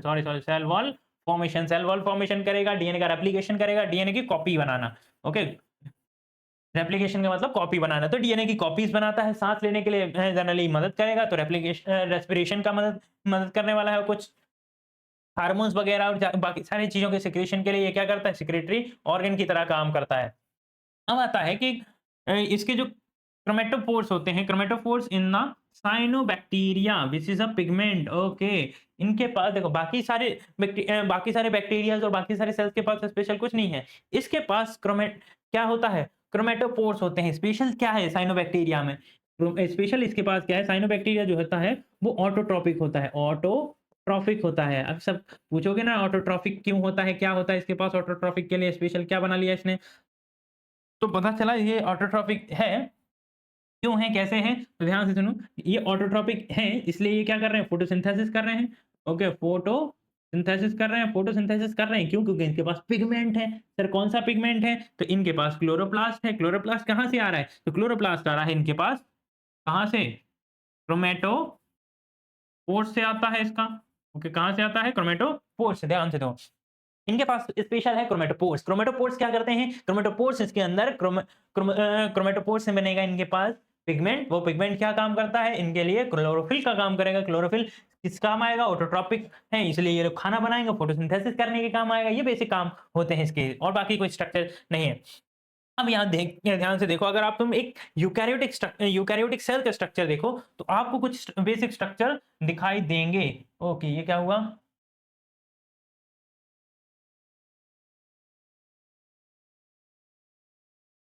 आपके पास क्या दिखाई देंगे, यहाँ बेसिक स्ट्रक्चर्स दिखाई देंगे। बेसिक स्ट्रक्चर्स क्या होते हैं, तो यहाँ पर कुछ बेसिक स्ट्रक्चर्स हैं। ओके ओके ओके, तो ये देखिएगा, यहाँ पर आप कहीं अगर नोट्स आपको डाउनलोड करने हो तो बेसिकली इस क्यूआर कोड से ले सकते हो। ओके, अभी मैं हटा देता हूँ इसको, मैं या तो डिस्क्रिप्शन बॉक्स में डाल दूंगा ये सारे नोट्स। ओके, इधर देख लो पहले। अब वापस आ जाते हैं हमारे इसमें। ओके, यहाँ पर आपको सबसे पहले यहाँ दिखाई देंगे, देखो ये बाहर वाली जो मेम्ब्रेन आपको दिखाई दे रही है, इस बाहर वाली मेम्ब्रेन को हम कहते हैं क्या, इसकी सेल वॉल। क्या कहते हैं, सेल वॉल कहेंगे।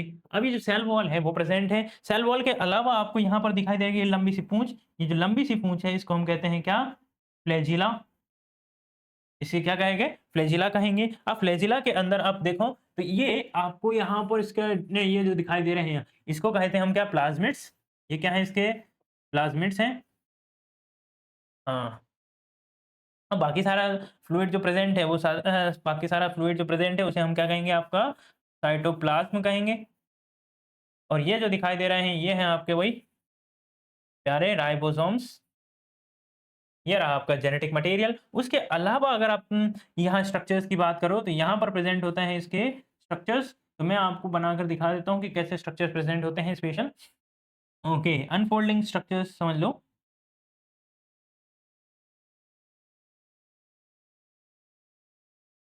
ऐसे समझिएगा कि कुछ इस तरीके के अंदर इनर फोल्डिंग स्ट्रक्चर्स होते हैं। ये इनर फोल्डिंग स्ट्रक्चर्स क्या कहलाते हैं, ये इनर फोल्डिंग स्ट्रक्चर ही इनके मेसोसोम्स होते हैं। ये बाहर की तरफ ये आपको क्या दिखाई देंगे, स्ट्रक्चर्स दिखाई देंगे।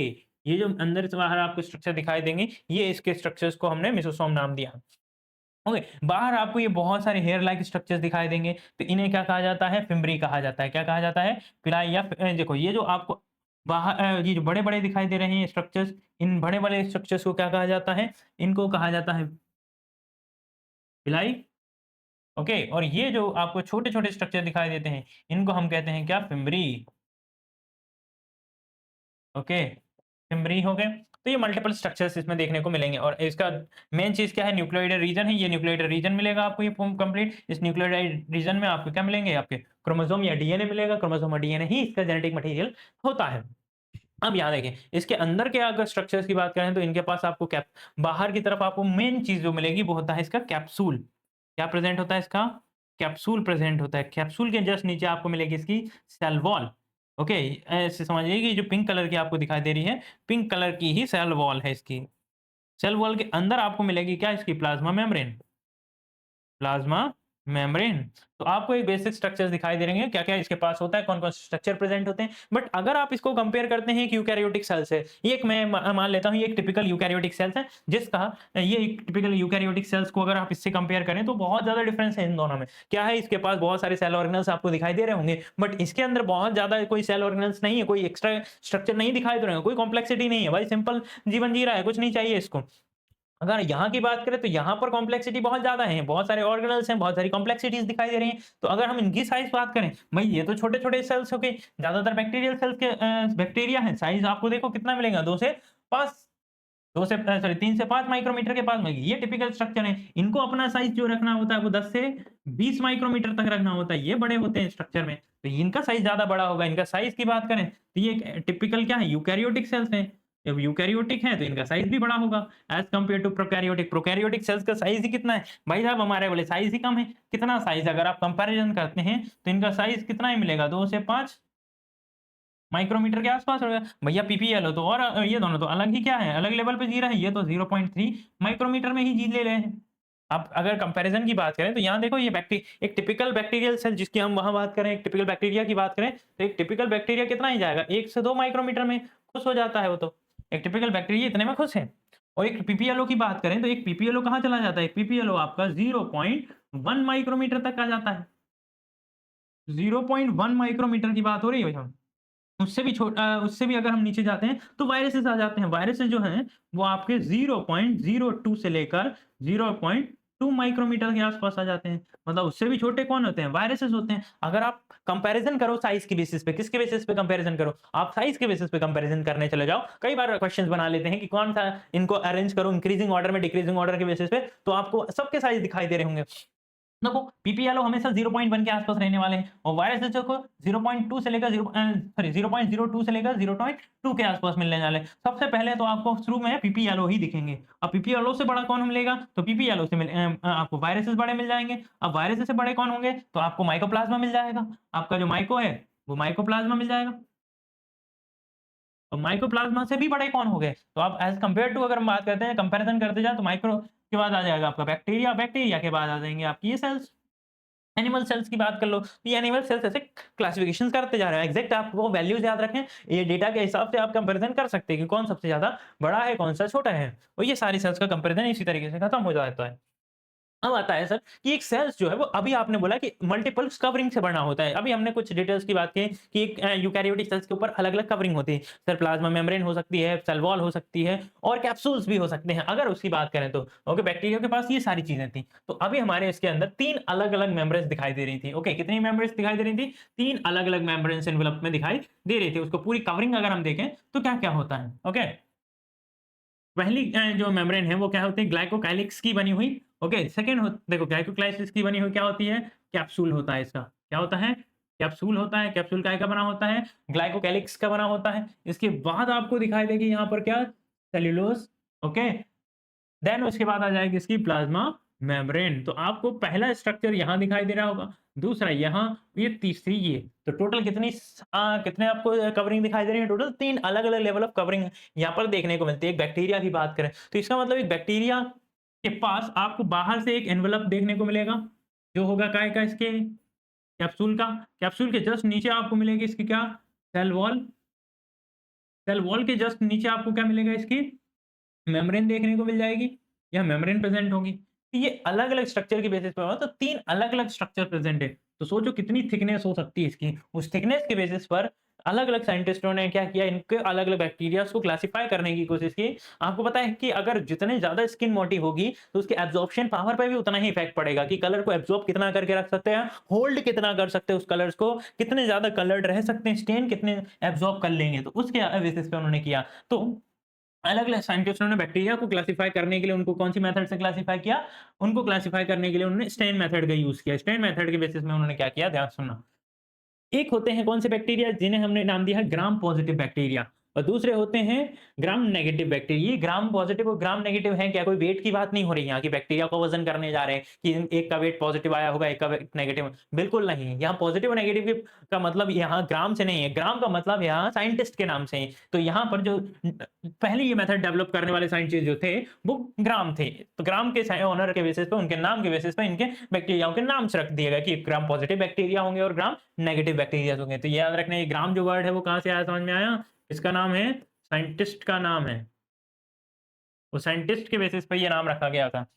ओके, अगर हम बात करें इनको अगर कलर में डुबा कर रख दें, दोनों को स्टेन किया जाए, दोनों को रंग दिया जाए, तो कुछ बैक्टीरिया जो थे वो रंग को एब्जॉर्ब कर लिए थे, हमेशा के लिए रख लिया था, हम उनको साफ भी कर रहे थे तो भी उन लोग कलर नहीं छोड़ रहे थे। कुछ जो थे वो कलर ले तो रहे थे बट थोड़ा जैसे हमने साफ किया, क्लीन किया, तो उन्होंने अपना कलर क्या कर दिया, छोड़ दिया। तो जो रिटेन कर रहे थे स्टेन को, स्टेन बोले तो रंग को क्या कर रहे थे, डाई को, स्टेन को रिटेन कर रहे थे, वो आपके ग्राम पॉजिटिव हो गए। और जो नहीं कर रहे थे, do not retain the colour और द स्टेन, ओके, ये लोग क्या नहीं करते, रिटेन नहीं कर रहे थे, उन्हें क्या कहा गया, ग्राम नेगेटिव। एक सिंपल सी बात याद रखो, ये रिटेन कौन करेगा, जिसकी ये सारी वॉल मोटी होगी, तो याद रखनी है कि जो ज्यादा थिक होगा वो रिटेन करेगा, ज्यादातर एब्जॉर्ब करके रखेगा। तो ये क्या लिखोगे, ये थिक होगी सेल वॉल,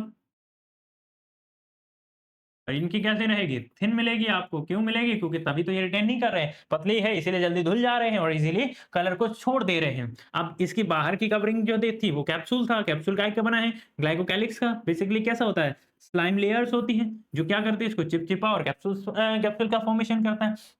तो दो तरीके के ग्लाइकोकैलिक्स मिल सकते हैं, या अगर लूजन है तो क्या बनाएगी, स्लाइम स्लाइम लेयर बनाती है, जैसे कि किसके पास बनी थी, याद करो, ग्लाइकोकैलिक्स स्लाइम वाला किसमें, लूजन किसमें मिलता था, लूजन मिलता था आपको किसमें, साइनोबैक्टीरियाज में। साइनोबैक्टीरिया में ग्लाइकोकैलिक्स किस फॉर्म में मिलता था, स्लाइम लेयर के फॉर्म में मिलता था। और जो कैप्सूल जो मिलता था वो बाकी बैक्टीरियाज में मिलता था आपको।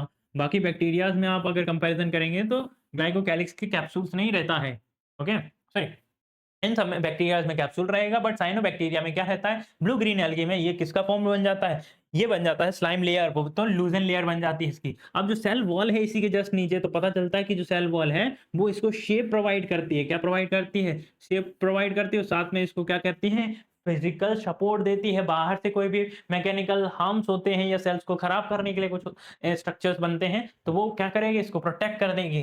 तो सेल वॉल का मेन फंक्शन होता है क्या, सेल को शेप देना। सेल को शेप कौन देता है, शेप प्रोवाइडर कौन है, शेप देना, शेप देने का काम हमारी सेल वॉल का ही होता है। सेल वॉल क्या करती है, इसको एक प्रॉपर शेप देती है। उसके जस्ट नीचे हमारी जो लेयर मिलेगी उसको क्या नाम दिया आपने, प्लाज्मा मेम्ब्रेन नाम दिया।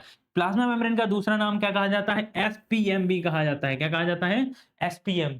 एसपीएम बोले तो cellular sorry selectively permeable membrane. ये selectively permeable membrane also known as semi permeable membrane केवल सिलेक्टेड और सेल मॉलिक्यूल्स को ही अपने अंदर से जाने देती है। मॉलिक्यूल्स बोले तो सॉल्वेंट पार्टिकल्स को इजीली पास होने देती है, सॉल्यूट के लिए थोड़ा सा टफ होता है यहाँ से निकलने के लिए, ओके।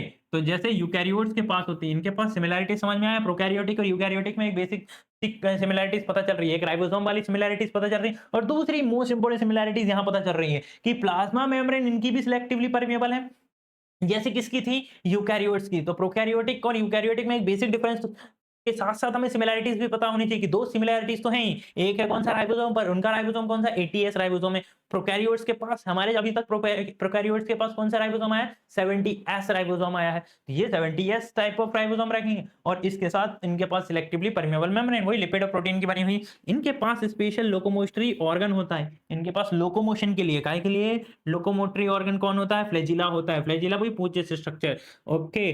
कैसी होती है, फिलामेंटस होती है, फिलामेंट की जैसी स्ट्रक्चर, हल्की लंबी फिलामेंटस स्ट्रक्चर होती है इसकी, ओके। इसके बीच नीचे की तरफ क्या देखने को मिलेगा आपको, हुक स्ट्रक्चर दिखाई देगा। हुक जो होता है वो प्रेजेंटेड होगा कहां पर, हमारी वेसल बॉडी में। कहां प्रेजेंट होगा, आपके वेसल बॉडी पे चिपका रहता है, वेसल बॉडी में अटैच्ड रहता है पूरा पार्ट, ओके। अभी हम लोग जब बैक्टीरिया की बात कर रहे थे तो यहाँ आपको दिखाई देगा क्या, बिलाई देखने को मिलती है। बिलाई जनरली कहाँ से निकलती हैं, बिलाई प्लाज्मा मेम्ब्रेन से निकलती हैं, प्लाज्मा मेम्ब्रेन से कनेक्टेड रहती हैं, ओके। और फिमरी जो रहती हैं वो ज्यादातर कहाँ से कनेक्टेड रहती हैं, ओके, ये अटैच रहती हैं आपकी कैप्सूल से, कैप्सूल से, okay. Attachment not motility, okay. तो कैप्सूल्स के ऊपर प्रेजेंट होती हैं और क्या काम करता है तो याद रखना, फिमरी का काम होता है बस चिपका चिपकी करने का। कहीं पर भी इनको अगर चिपकना है या फिर कहीं पर इसको स्टेशनरी पोजीशन बनाए रखनी है, वहीं पर इसको रुकना है, तो रुकने के लिए, पकड़ने के लिए ये किसका यूज करता है, नहीं फिमरीज का यूज करता है। फिमरी का यूज ये लोकोमोशन के लिए नहीं करता है, तो लोकोमोशन के लिए काम करता है केवल किसका, ये दो चीजों का। पहला है इसकी फ्लैजिला और दूसरा है इसकी पिलाई। मोस्ट देखो पिलाई बहुत कम यूज करेगा, पिलाई क्यों, क्योंकि ये भी एक छोटे छोटे और छोटे छोटे ही पार्ट्स हैं, हेयर लाइक स्ट्रक्चर्स हैं, बट बेसिक मेन काम जो होता है ये मूवमेंट का काम तो इसका भी होता है। तो मूवमेंट का काम जो है वो किसका है, केवल फ्लैजिला का मेन फंक्शन होता है। फ्लैजिला का काम है कि आपके किस तरीके से इसके स्ट्रक्चर्स को बनाए रखना है। ओके, अब याद रखिएगा कि इसके पास क्या प्रेजेंट है, इनके पास प्रेजेंट है आपका खुद का स्पेशल इंक्लूजन्स और प्रेजेंट है सबके राइबोसोम्स। इनमें क्या बेसिक स्ट्रक्चर्स होते हैं, राइबोसोम क्या होता है वो ध्यान से सुनिएगा। तो ribosomes word and the inclusion. तो सबसे पहले राइबोसोम्स की साइज की बात करते हैं। राइबोसोम्स प्रेजेंट जो मिलते हैं आपको, राइबोसोम्स का साइज होता है क्या, 15 टू 20 नैनोमीटर। एक राइबोसोम्स का साइज की बात करें तो एक राइबोसोम का साइज कितना होता है, 15 से 20 नैनोमीटर। ओके, नैनोमीटर समझ रहे हो, ये भी 10 to the power minus 9 meter के आसपास है। ओके, वो 10 टू द पावर माइनस 6 थे। इसके अंदर जो राइबोसोम प्रेजेंट है वो उससे भी छोटे हैं, कितने, 10 to the power minus 9 micrometer. Okay, ये एसोसिएटेड रहते हैं विद द प्लाज्मा। ओके, ध्यान से सुनो कि ये किससे एसोसिएटेड रहते हैं, ये प्लाज्मा से एसोसिएटेड रहते हैं, मतलब पूरे साइटोप्लाज्म में प्रेजेंट होंगे। साइटोप्लाज्म में आप कहीं पर भी देख लें तो ये बिखरे होते थे, डिफ्यूज्ड फॉर्म में रहते हैं, पूरी साइटोप्लाज्म में घूमते फिरते रहते हैं, इनको कोई रोकने वाला नहीं होता, रोक टोक करने वाला कोई है ही नहीं। अब आता है कि जो प्रोकैरियोट्स होते हैं, जितने भी प्रोकैरियोट्स होते हैं उनके पास कौन सा राइबोसोम मिलता है, प्रोकैरियोट्स के पास मिलता है आपको 70S टाइप ऑफ राइबोसोम। कौन सा टाइप का राइबोसोम मिलता है, 70S टाइप ऑफ राइबोसोम। अब ये जो 70S टाइप ऑफ राइबोसोम है वो दो सब यूनिट से मिलकर बना होता है, कौन कौन सी, तो याद रखिएगा 50S plus 30S। 50S 30S दोनों मिलेंगे तो 80S बनेगा, बट याद रखना यहाँ मैथ्स नहीं चलता है, ये अलग टोटलिंग चलती है हमारे यहाँ। तो याद रखिएगा 70 किसके बराबर होगा, 50 प्लस 30 क्या होने वाला है, 70 आएगा। ये बायोलॉजी है, मैथमेटिक्स नहीं है बेटा। ओके, यहाँ पर दोनों सब यूनिट कैसी होती हैं, इसकी सब यूनिट रहती है, एक रहेगी 70, total 70S type of ribosome मिलता है। ये जो 70S टाइप ऑफ राइबोसोम है वो छोटे छोटे दो सब यूनिट से मिलकर बना होता है। बड़ी सब यूनिट जो होती है ये बिगर सब यूनिट है। ओके, ये स्मॉलर है।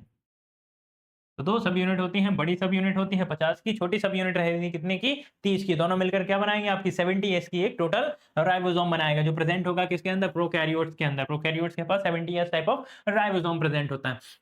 इनके पास स्पेशल राइबोसोम क्या होता है, तो याद रखिएगा पॉलीराइबोसोम्स क्या होते हैं। अब ये पॉलीराइबोसोम्स क्या होते हैं, अगर आपका राइबोसोम्स के साथ में चेन ऑन द एमआरएनए, अगर हमारे पास एमआरएनए राइबोसोम्स की एक साथ चेन बना लो और उसमें क्या चिपका हो, एमआरएनए प्रेजेंट हो, तो उसे हम क्या कहेंगे, पॉली राइबोसोम्स कहा जाता है। तो तुम कैसे दिखेगा ये, तो मान लो कि ये क्या है, एक एमआरएनए है, एक एमआरएनए के इस तरफ, इस तरफ, तरफ, तो ये पॉली राइबोसोम्स हो जाएंगे। तो मान लेते हैं ये आपकी क्या है, ये जो गई है ये हमारा क्या है, ये हमारा एमआरएनए, क्या है ये हमारा एमआरएनए। अब ये एमआरएनए के ऊपर क्या प्रेजेंट है, ये आपके, ये प्रेजेंट है आपके, ये है हमारे राइबोसोम्स। तो ये पूरे राइबोसोम्स ने मिलकर आपका बना लिया क्या, पॉली राइबोसोम। और पूछा पॉलीराइबोसोम्स क्या होते हैं, तो बता सकते हो कि पॉलीराइबोसोम्स होते क्या है। तो पॉलीराइबोसोम्स कुछ नहीं है, बस राइबोसोम्स की एक एमआरएनए के ऊपर बनी हुई लॉन्ग चेन होती है।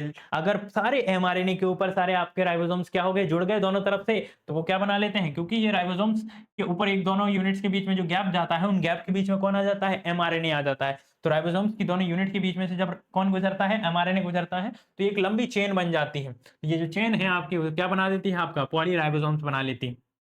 अब आता है इसके इंक्लूजन स्ट्रक्चर्स क्या होते हैं। तो इंक्लूजन्स क्या होते हैं, तो फ्री इन द साइटोप्लाज्म, आपके जो राइबोसोम्स हैं वो मोस्टली ज्यादातर कैसे मिलेंगे, फ्री फॉर्म में रहेंगे और क्या घूमते रहेंगे, चीजों को स्टोर करके रखेंगे। अब क्या स्टोरेशन का काम करता है, तो ध्यान से सुनिएगा क्या क्या स्टोर कर सकते हैं। ये लोग ग्रेन्यूल्स को, जैसे कि आपके फॉस्फेट ग्रेन्यूल्स रहते हैं, फॉस्फेट के ग्रेन्यूल्स को स्टोर करना। इंक्लूजन्स क्या क्या होते हैं, इंक्लूजन्स में याद रखिएगा, पहला तो फॉस्फेट के ग्रेन्यूल्स को स्टोर करना, फॉस्फेट के जितने भी ग्रेन्यूल्स होते हैं उनको स्टोर करने का। सेकेंड जो काम है वो है साइनो फाइसियंस ग्रेन्यूल्स को, साइनोफाइसियंस के ग्रेन्यूल्स जो होते हैं उनको भी स्टोर करता है। ओके, तीसरा काम होता है इसका ग्लाइकोजन ग्रेन्यूल्स को स्टोर करके रखना। किसको? ग्लाइकोजन के जो ग्रेन्यूल्स होते हैं उनको भी ये लोग स्टोर करके रखते हैं, बेसिक काम इनका ये भी है। ओके, इन ग्रेन्यूल्स को क्या करना है? स्टोर करना। देन उसके बाद काम आ जाता है इसके पास गैस वैक्यूल्स होते हैं, जो क्या काम करते हैं? मोस्टली गैस वैक्यूल्स स्पेशली केवल किसमें है? स्पेशली केवल साइनोबैक्टीरियाज में होते हैं। क्या करने के लिए? इनको फ्लोटिंग पावर देते हैं। गैस वैक्यूल्स का काम होता है। गैस वैक्यूल्स क्यों होते हैं साइनोबैक्टीरिया में? समझ में आया? फ्लोट करने के लिए। ओके, फ्लोट करने के लिए एयर बैग की तरह समझ लो, एयर बैग्स की तरह काम करते हैं इसमें। तो फ्लोटिंग हो चाहे पानी के अंदर रहना हो, इनको ये गैस वैक्यूल्स ही मदद करते हैं। गैस वैक्यूल्स आसानी से काम करेंगे। प्रोकैरियोट्स में अगर हम कंपैरिजन करें तो पीपीएलओ जो है वो स्मॉलेस्ट प्रोकैरियोट्स हैं। हमारे पास ही पीपीएलओ जो है वो क्या था? सबसे स्मॉलेस्ट प्रोकैरियोट्स में काम किया जाएगा। तो जो शेप होते हैं वो कौन-कौन से हो सकते हैं? बैक्टीरियाओं के शेप जो होते हैं वो कोकस हो सकते हैं, बैसिलस हो सकते हैं, विब्रियो हो सकते हैं, स्पाइरेलम हो सकते हैं। तो ये अलग-अलग शेप ऑफ बैक्टीरियाज आपको देखने को मिलते हैं। ये बैक्टीरियाज के शेप के बेसिस पे अभी हमने क्लासिफाई किया। ओके, राइबोसोम समझ में आया? ये पॉलीराइबोसोम्स के स्ट्रक्चर समझ में आया? क्या होते हैं पॉलीराइबोसोम्स आपके? होता है कि सर प्रोकैरियोटिक सेल्स तो हमने कंपैरिजन कर ली, अभी पर्टिकुलरली एक यूकैरियोटिक सेल्स की बात कर लें, सबसे ज्यादा जहां से क्वेश्चंस पूछे जाते हैं। ओके, हैवी सबसे बड़ा हैवी सेक्शन ही हमारा ये बन जाता है, क्योंकि इसमें एनिमल सेल भी इंक्लूड होती है और प्लांट सेल भी इंक्लूड होती हैं। तो सारे सबसे ज्यादा क्वेश्चंस आपके यहीं से पूछे जा सकते हैं। तो देखो, यूकैरियोटिक सेल्स बोले तो सबसे डेवलप्ड सेल है। यूकैरियोटिक सेल्स बोले तो इनका न्यूक्लियस जो है, न्यूक्लियर मेम्ब्रेन प्रेजेंट है। ओके, क्या प्रेजेंट है? ओके, ट्रू न्यूक्लियस प्रेजेंट है, ट्रू न्यूक्लियस प्रेजेंट है। टेरो न्यूक्लियस प्रेजेंट तो है ही। ओके, इनके पास क्या प्रेजेंट है? न्यूक्लियर मेम्ब्रेन प्रेजेंट है। न्यूक्लियर मेम्ब्रेन प्रेजेंट है। उसके पास नहीं थी, पर इसके पास तो क्या है? न्यूक्लियर मेम्ब्रेन भी है। ओके, कहाँ कहाँ मिलेगी? तो ध्यान से सुनना, वो सब तो किसके अंदर प्रेजेंट थे? प्रोकैरियोट। जितने भी प्रोकैरियोट्स थे वो मोनेरा किंगडम्स के ही मेंबर्स के पास थे। अब जैसे जैसे हम आगे जाते हैं तो प्रोकैरियोट्स के अलावा सॉरी, मोनेरा के अलावा हमारे पास क्या है? तो मोनेरा के अलावा, प्रोकैरियोट्स के अलावा भी ऑर्गेनिजम्स हैं जिनके पास क्या है? यूकैरियोटिक सेल्स प्रेजेंट है, जो हैं आपके पहले किसके पास है? सबसे मेन याद रखिए कि ये प्रेजेंट है किसके पास आपके? ये प्रेजेंट है हमारे प्रोटिस्टास के पास। प्रोटिस्टा के अलावा किसके पास है? प्लांटीज के पास। प्लांटी के अलावा सारी एनिमेलिया के मेंबर्स के पास भी यही सेल्स है, और फंजाई के पास भी यही सेल्स है। मतलब केवल मोनेरा के पास प्रोकैरियोटिक सेल है, बाकी सारे ऑलमोस्ट लगभग लगभग हमारे पास जितने भी ऑर्गेनिजम्स हैं प्रेजेंट है, लिविंग थिंग्स प्रेजेंट है, सब में यूकैरियोटिक सेल्स ही सब डेवलप्ड हैं, केवल वही प्रिमिटिव रह गए जिनके पास डेवलप्ड ट्रू न्यूक्लियस नहीं है। ओके, इनके की फीचर्स क्या होते हैं? अगर आपको डायरेक्ट बताना हो कि एक प्रोकैरियोटिक और यूकैरियोटिक के मेन स्ट्रक्चर्स क्या होते हैं, तो पता चलता है कि इनके पास क्या होती है? मेम्ब्रेन बाउंड ऑर्गेनल्स होते हैं। मतलब दो लाइनें एक बात एक साथ समझ में आ रही है इसमें कि देखो, सबसे पहले तो एक मेम्ब्रेन बाउंड है। हाँ सर, मेम्ब्रेन प्रेजेंट है। दूसरा, ऑर्गेनल्स प्रेजेंट है। उसके पास सारे सेल ऑर्गेनल्स थे ही नहीं, ये हमारे पास यहाँ पर क्या है? सेल ऑर्गेनल्स भी, और जो प्रेजेंट है वो भी कैसे हैं? मेम्ब्रेन बाउंड है। मतलब सब कवरिंग के साथ में, ऐसा नहीं है डबल वेरिफिकेशन है भाई साहब। इनके पास क्या है? ट्रू न्यूक्लियस है, हमने पहले ही बात कर ली है, ट्रू न्यूक्लियस है। ओके, इनके पास क्या प्रेजेंट है? क्रोमोसोम्स प्रेजेंट है। उसके पास ट्रू न्यूक्लियस भी नहीं था, उसका जेनेटिक मटेरियल तो न्यूक्लियोइड के अंदर घूम रहा था। ओके, बस न्यूक्लियोइड था और कुछ नहीं था उसमें। इसमें क्रोमोसोम्स भी डेवलप्ड है। अब पता चला कि सर ये दो तरीके की अगर हम बात करें, कुछ प्लांट्स होंगे, कुछ एनिमल्स होंगे। तो कुछ हम सिंपली बात करते हैं कि प्लांट्स में कैसे स्पेशल फीचर्स हैं और एनिमल में क्या एक बेसिक फीचर्स हैं, वो देखते हैं। ओके, ये रहा हमारे पास दो टाइप की सेल्स। अगर हम कंपैरिजन करते हैं तो उस बेसिस पे आपको सारे स्ट्रक्चर्स दिखाई दे रहे होंगे। ओके, अब देखो, फटाफट देखते चलो। हमारे पास जो स्ट्रक्चर्स आ रहे हैं, पहला आ रहा है प्लांट्स की। सबसे फर्स्ट किसके अंदर पढ़ते हैं? हम प्लांट्स के पास पढ़ते हैं। तो पहले इनके पास क्या होगी? सेल वॉल होगी, प्लास्टिड्स होंगे, लार्ज वैक्यूल्स होंगे। ओके, इन दोनों सेल्स को अच्छे से एग्जामिन करो कि किसके पास वैक्यूल्स आपको दिखाई दे रहे हैं। फटाफट देख लिया आप लोगों ने? इन दोनों में से मुझे बताइएगा कमेंट बॉक्स में कि फर्स्ट है या सेकंड है। फर्स्ट और सेकंड मैं नाम दे देता हूँ, यहाँ इसको फर्स्ट नाम दे देता हूँ, इसको सेकंड नाम देता हूँ। फटाफट कमेंट बॉक्स में बताइए कि इनमें से कौन सी प्लांट सेल है और कौन सी एनिमल सेल है। वेट करता हूँ मैं। टिक टिक टिक टिक टिक टिक, फटाफट कमेंट बॉक्स में लिखो। हाँ, आ गया आ गया आ गया। चलिए देखो, आपको साफ-साफ दिखाई दे रहा है कि ये प्लांट सेल्स होगी क्योंकि इसमें वैक्यूल्स दिखाई दे रहे हैं। वैक्यूल्स इसके पास हैं, जिसके वैक्यूल्स बड़े होते हैं, वही प्लांट सेल। और देखो इसके पास आपको अलग से सेल वॉल दिखाई दे रही है, अलग से अलग से क्या है, एक एक्स्ट्रा लेयर है, कवरिंग है। बट इसके पास क्या नहीं है, इधर देखो, इसके पास क्या नहीं दिख रही तुम्हें, इसके पास एक एक्स्ट्रा कवरिंग है ही नहीं। देखियो, कहीं पर तुम्हें एक एक्स्ट्रा कवरिंग दिखाई दे रही है क्या? नहीं, एक कवरिंग है। तो इसके पास डबल कवरिंग है, यहाँ पर एक ही कवरिंग है। चलिए, आपको कवरिंग भी दिखाई दे रही होगी कि दोनों के पास अलग-अलग टाइप की कवरिंग है। अब एनिमल सेल और प्लांट सेल में स्ट्रक्चर्स की बात करते हैं, कौन-कौन से स्ट्रक्चर्स हैं। तो फटाफट यहाँ स्ट्रक्चर्स एक-एक करके काउंट कर लेते हैं। चलो, ये वाला स्ट्रक्चर का नाम बोलो फटाफट। ये रहा इसकी प्लाज्मा मेम्ब्रेन हो गई, ओके। प्लाज्मा मेम्ब्रेन, क्या इसके पास प्लाज्मा मेम्ब्रेन है? हाँ सर, ये रही प्लाज्मा मेम्ब्रेन, ओके। ये रही इसकी प्लाज्मा मेम्ब्रेन। और क्या दिखाई दे रहा है तुम्हें प्लाज्मा मेम्ब्रेन के अलावा? ये साइटोप्लाज्म होगा इसके अंदर। ये क्या है इसका? साइटोप्लाज्म। यस सर, इसका भी साइटोप्लाज्म है। ओके, साइटोप्लाज्म के आसपास आप देखो ये वाला स्ट्रक्चर दिखाई दे रहा है, इसका भी नाम दे दो। ये क्या है इसके? ये है इसके लाइसोसोम। क्या है इसके? लाइसोसोम प्रेजेंट्स हैं। अब क्या इसके साथ लाइसोसोम्स के अलावा क्या आपको और स्ट्रक्चर दिखाई दे रहे हैं? लाइसोसोम्स के अलावा आपको यहाँ देखो, लाइसोसोम्स के अलावा ये देखो मेन ऑर्गन दिखाई दे रहा है आपका। भाई साहब, आपके मेन ऑर्गन को तो भूल ही गए हो। ये दिखाई दे रही, ये है आपकी क्या? माइटोकॉन्ड्रिया। हाँ, ये तो कॉमर्स वालों को भी याद रहती है भाई साहब। माइटोकॉन्ड्रिया दिखाई दे रही है। ये देखो ध्यान से, ये क्या है इसका? माइटोकॉन्ड्रिया के अलावा यहाँ देखो, ये क्या है आपका? Endoplasmic reticulum.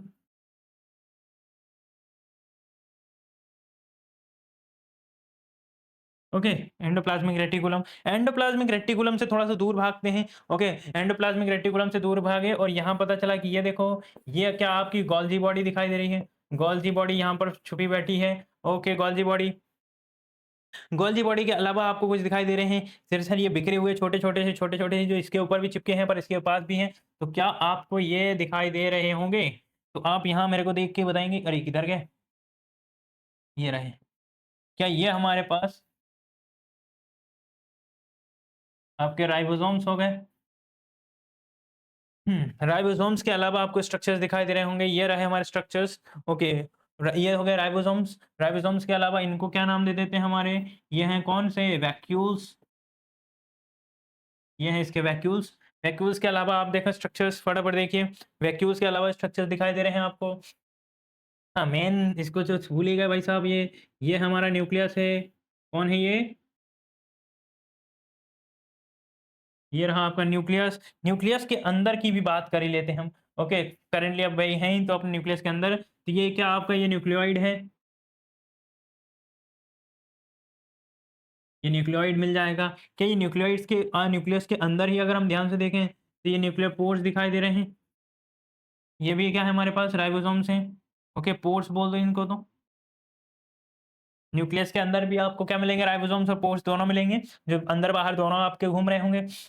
ये आपको स्ट्रक्चर्स देखें, तो यहाँ पर दो तरीके के एंडोप्लाज्मिक रेटिकुलम दिखाई दे रहे होंगे। ये वाले जो एंडोप्लाज्मिक रेटिकुलम है, इन्हें कहा जाएगा SER, स्मूथ एंडोप्लाज्मिक रेटिकुलम। और ये जो एंडोप्लाज्मिक रेटिकुलम है वो कौन से हैं आपके? रफ एंडोप्लाज्मिक रेटिकुलम है। दोनों ही एंडोप्लाज्मिक रेटिकुलम, बट कौन से वाले हैं आपके? रफ एंडोप्लाज्मिक रेटिकुलम है। ये देखो, ये आपके सेंट्रियोल्स हैं। सेंट्रियोल्स प्रेजेंट है। तो ये है स्ट्रक्चर किसका? एक कंप्लीट एनिमल सेल का। तो आप लोगों ने अगर अच्छे से आइडेंटिफाई कर लिया है तो ये है हमारी क्या? Animal cell. चेक कर लो भाई साहब, किस किस का सही गया। कमेंट बॉक्स में बताना कि किसने सही गेस किया था, किसने गलत गेस किया। ओके, टू बी ऑनेस्ट, गलती नहीं, गलती है तो मान लेते हैं। अब सीखने ही तो आए हैं हम सारी चीजें। ओके, फटाफट देख लो कि जिसने गलतियां की हैं। तो ये किसका स्ट्रक्चर पढ़ा अभी तक हमने? ये था एक परफेक्ट स्ट्रक्चर किसका? हमारे एक एनिमल सेल का। ओके, यहाँ साइड में आपको जो दिखाई दे रही है, वेरी गुड, ये क्या है आपका? ये एक प्लांट सेल है। अगर ये प्लांट सेल है तो प्लांट सेल्स में क्या क्या स्ट्रक्चर्स होंगे, कौन कौन से ऑर्गन्स होंगे, तो फटाफट उनकी बात कर लेते हैं। ओके, एक प्लांट सेल में क्या क्या मिलने वाला है? तो सबसे पहले आपको जो चीज मिलने वाली है वो है इसकी सेल वॉल। मेन आपको यहाँ दिखाई दे रही सेल वॉल दिखाई दे रही होगी। यस सर, दिख गई आपको सेल वॉल। फटाफट दूसरी चीज देखिए, इसके पास सेल वॉल के अलावा क्या है? ओके, इनके पास सेल वॉल के अलावा है प्लाज्मा मेम्ब्रेन। क्या है इनके पास? प्लाज्मा मेम्ब्रेन प्रेजेंट है। इनके पास है प्लाज्मा मेम्ब्रेन। प्लाज्मा मेम्ब्रेन के अंदर जब जाएंगे तो आपको क्या मिलेगा, साइटोप्लाज्म देखने को मिलेगा। ओके, इसके पास साइटोप्लाज्म प्रेजेंट है। साइटोप्लाज्म के अलावा कुछ है क्या इनके पास? यस सर, साइटोप्लाज्म के अलावा भी है। तो ये आपका क्या है, ध्यान से देखो, ये गोल्जी बॉडी है आपकी,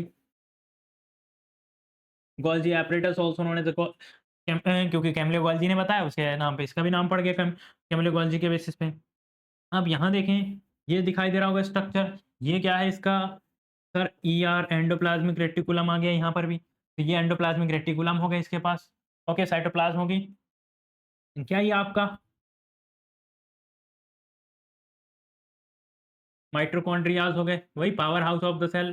तो इसको भी पावर की जरूरत है, माइटोकॉन्ड्रिया प्रेजेंट है। माइटोकॉन्ड्रिया के पास में अगर आप देखें तो इसके पास basic dot dot dot structure दिखाई दे रहे होंगे। ये जो डॉट डॉट डॉट ज्यादातर आपको दिखाई दे रहे हैं, यही इसके क्या है, राइबोसोम्स हैं। इनको भी प्रोटीन की जरूरत होती है, तो इन्हीं राइबोसोम से क्या लेते रहेंगे, अपना प्रोटीन इंटेक पूरा करेंगे। तो प्रोटीन इंटेक ये लोग अपने इस राइबोसोम से कंप्लीट कराते हैं।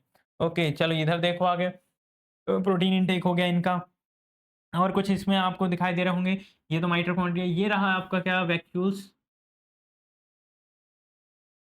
ये इनके वैक्यूल्स हो गए, बहुत बड़े साइज के वैक्यूल्स हो गए। अगर आपको मेन फंक्शनल ऑर्गन नहीं दिखाई दे रहा तो ये रहे आपके मेन ऑर्गन, जिन्हें हमने क्या नाम रहा है, क्लोरोप्लास्ट।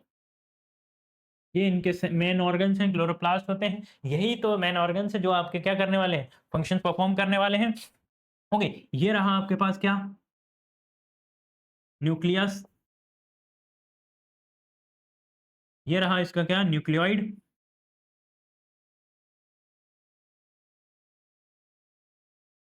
ये न्यूक्लियोइड रहेगा। तो इस तरीके से अगर हम देखें तो पूरी सेल्स के अंदर जो भी प्लांट सेल्स के अंदर दिखाई दे रहा है, वो मेन चीजें आपको इसके अंदर भी दिखाई दे रहे होंगे। सिमिलैरिटीज बहुत ज्यादा हैं, क्योंकि इनके पास भी वैसे ही स्ट्रक्चर्स हैं जैसे इनके पास मिलेंगे। अब आपको बेसिक क्या अलग देखने को मिल रहा है कि इनके पास क्या है, क्लोरोप्लास्ट है, बट यहां पर कहीं पर भी क्लोरोप्लास्ट नहीं है।